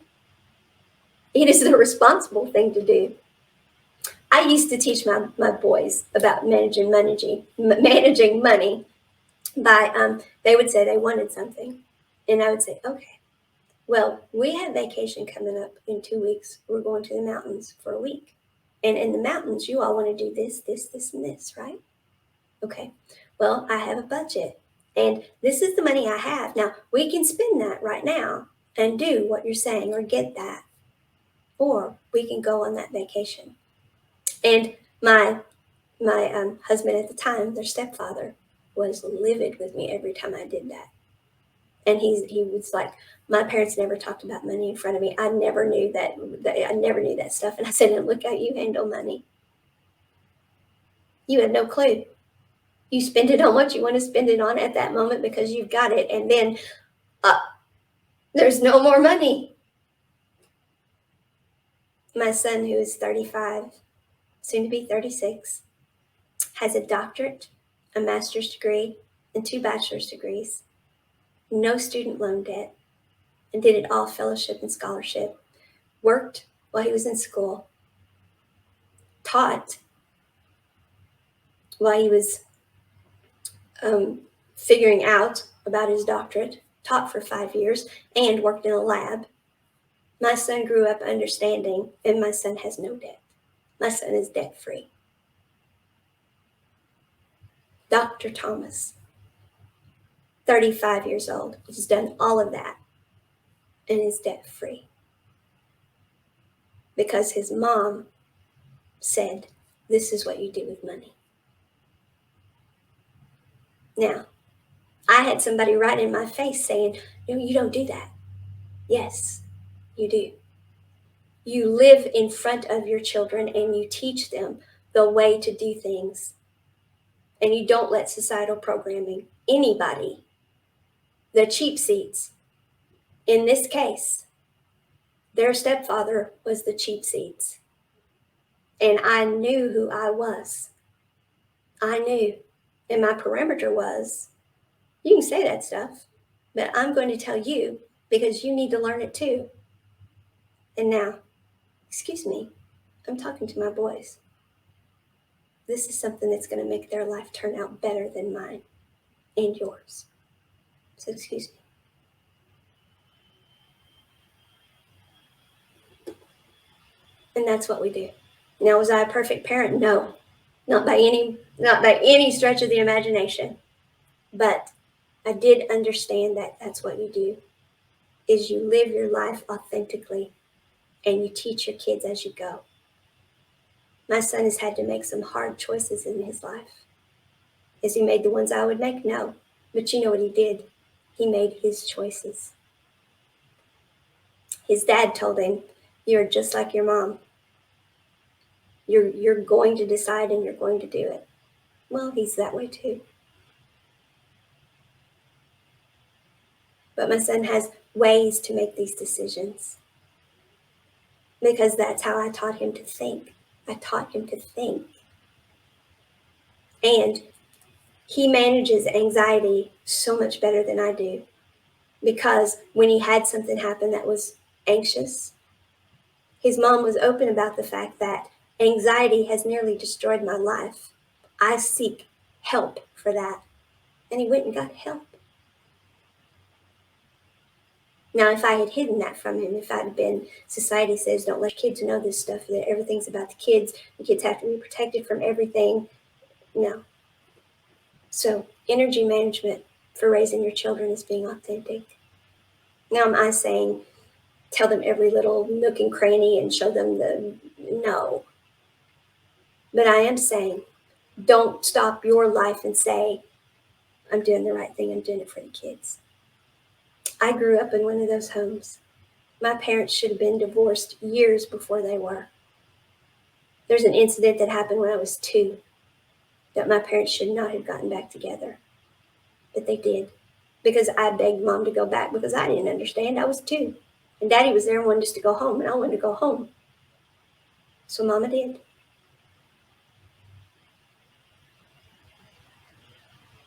It was disastrous for both of us. For my whole life and hers. And it wasn't the right thing for daddy either.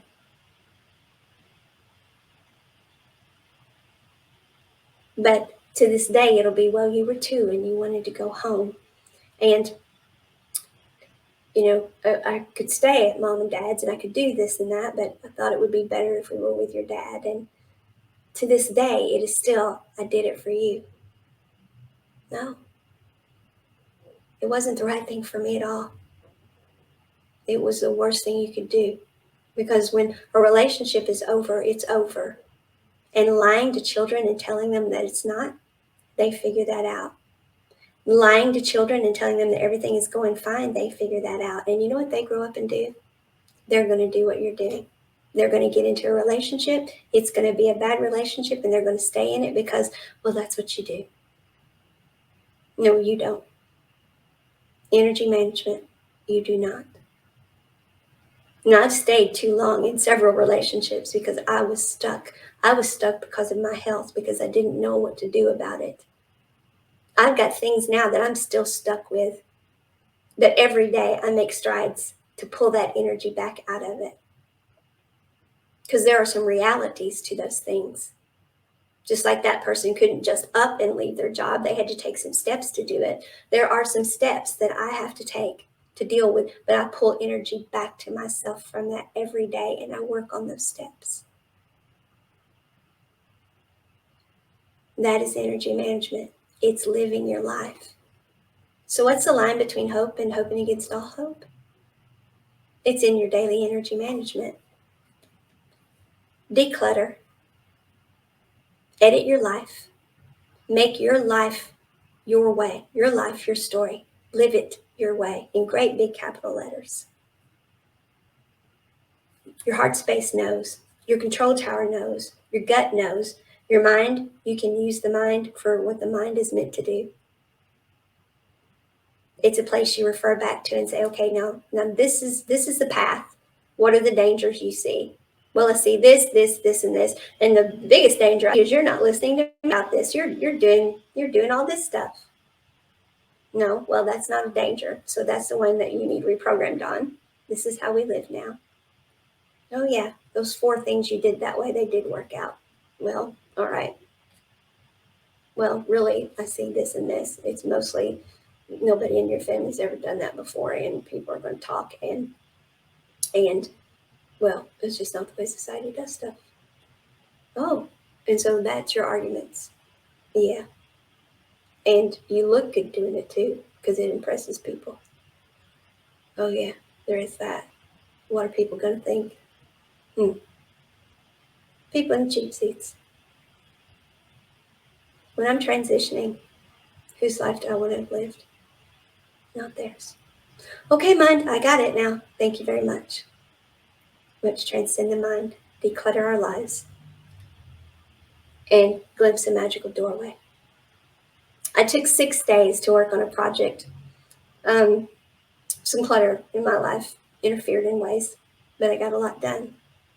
But the magical doorway I needed to walk through, I didn't get through because of the clutter in my life.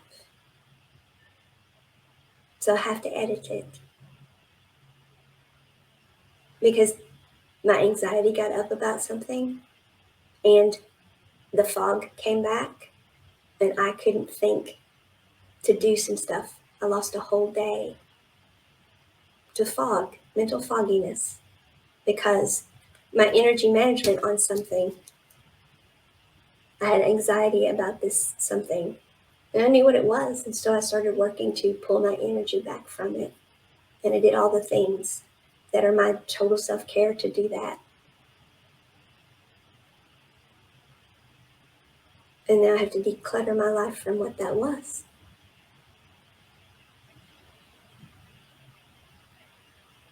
Or find another way to deal with it. Regardless, that means pulling my energy out of it and putting my energy here in the present. I want to be, feel, and experience a particular life. And only I can make that happen. And that means editing where my energy goes, decluttering my life, making sure that that's where my energy is going. I put my energy into doing this because I know how much better my life would have been if I had known this when I was a little girl. And I'm not talking just to twin flames. I'm talking to everyone that's in a relationship, and that's everyone, because we're always in relationship. We are one. And when energy moves, everybody moves.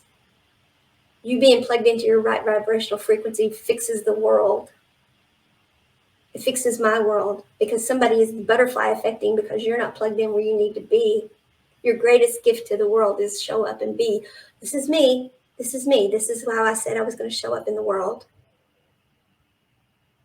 And do it. So you have the most amazing life possible yourself. So that's why I do this. This is the bulk of my time. I choose energy management wise. I do energy management to keep my health where I'm not back in the very dark places. And I do this. And then I have some friends. They all do this. My life is very out of balance. There are days I don't see or talk to anybody unless it's like this. That is very out of balance. I've got some energy management to fix there. It's a work in progress, folks. For all of us. I'm not saying it's easy. But find someone to mirror, and that's how you heal. And like I said, I have this daily guide that you can use. You can watch my videos. You can use my meditations. I use those for the releasing, for the healing, and then for the progressing of your life. I use it for those things. And they're visualizations, meditations, activations.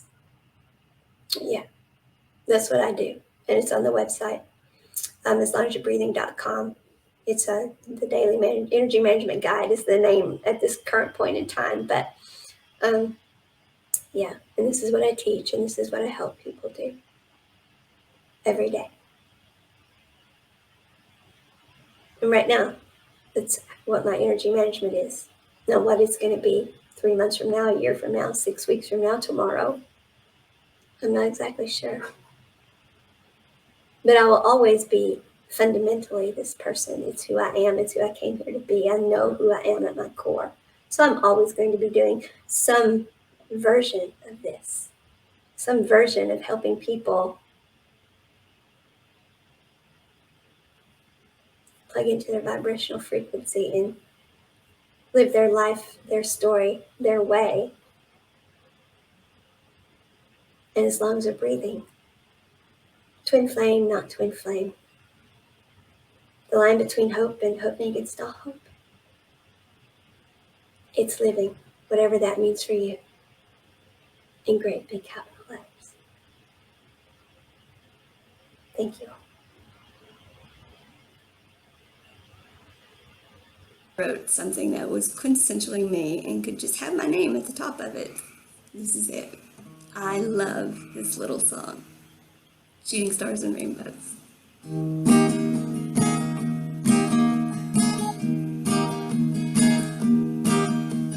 I'm an eternal optimist, I believe the glass should overflow. But I'm a realist too, and I know the answer is sometimes no. I look for the good in everyone, and I try to make the best of everything. But I know bad exists in all of us, and things go wrong, even when we do all the right things. Still I wish upon shooting stars and four-leaf clovers. Rainbows give me hope when storms are over. No, I don't know where the line between hope and hoping against all hope should be. But I know as long as the shooting stars and rainbows, I won't give up on you and me.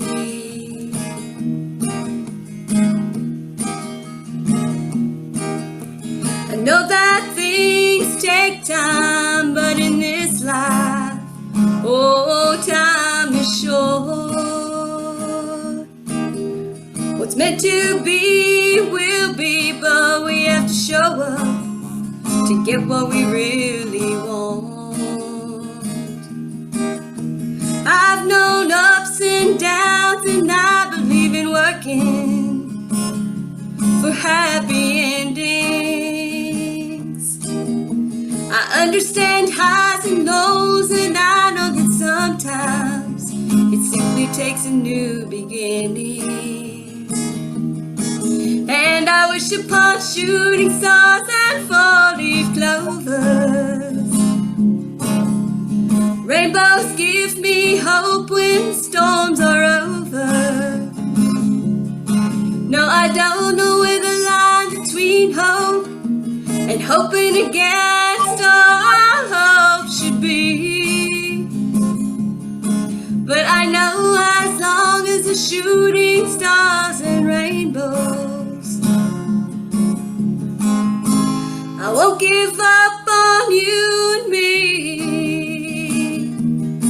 Yes, I wish upon shooting stars and four-leaf clovers. Rainbows give me hope when the storm is over.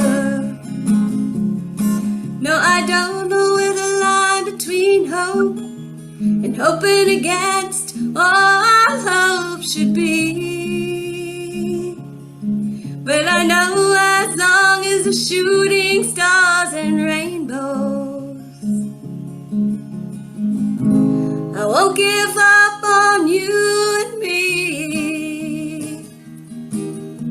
As long as there's shooting stars and rainbows, I won't give up on you and me.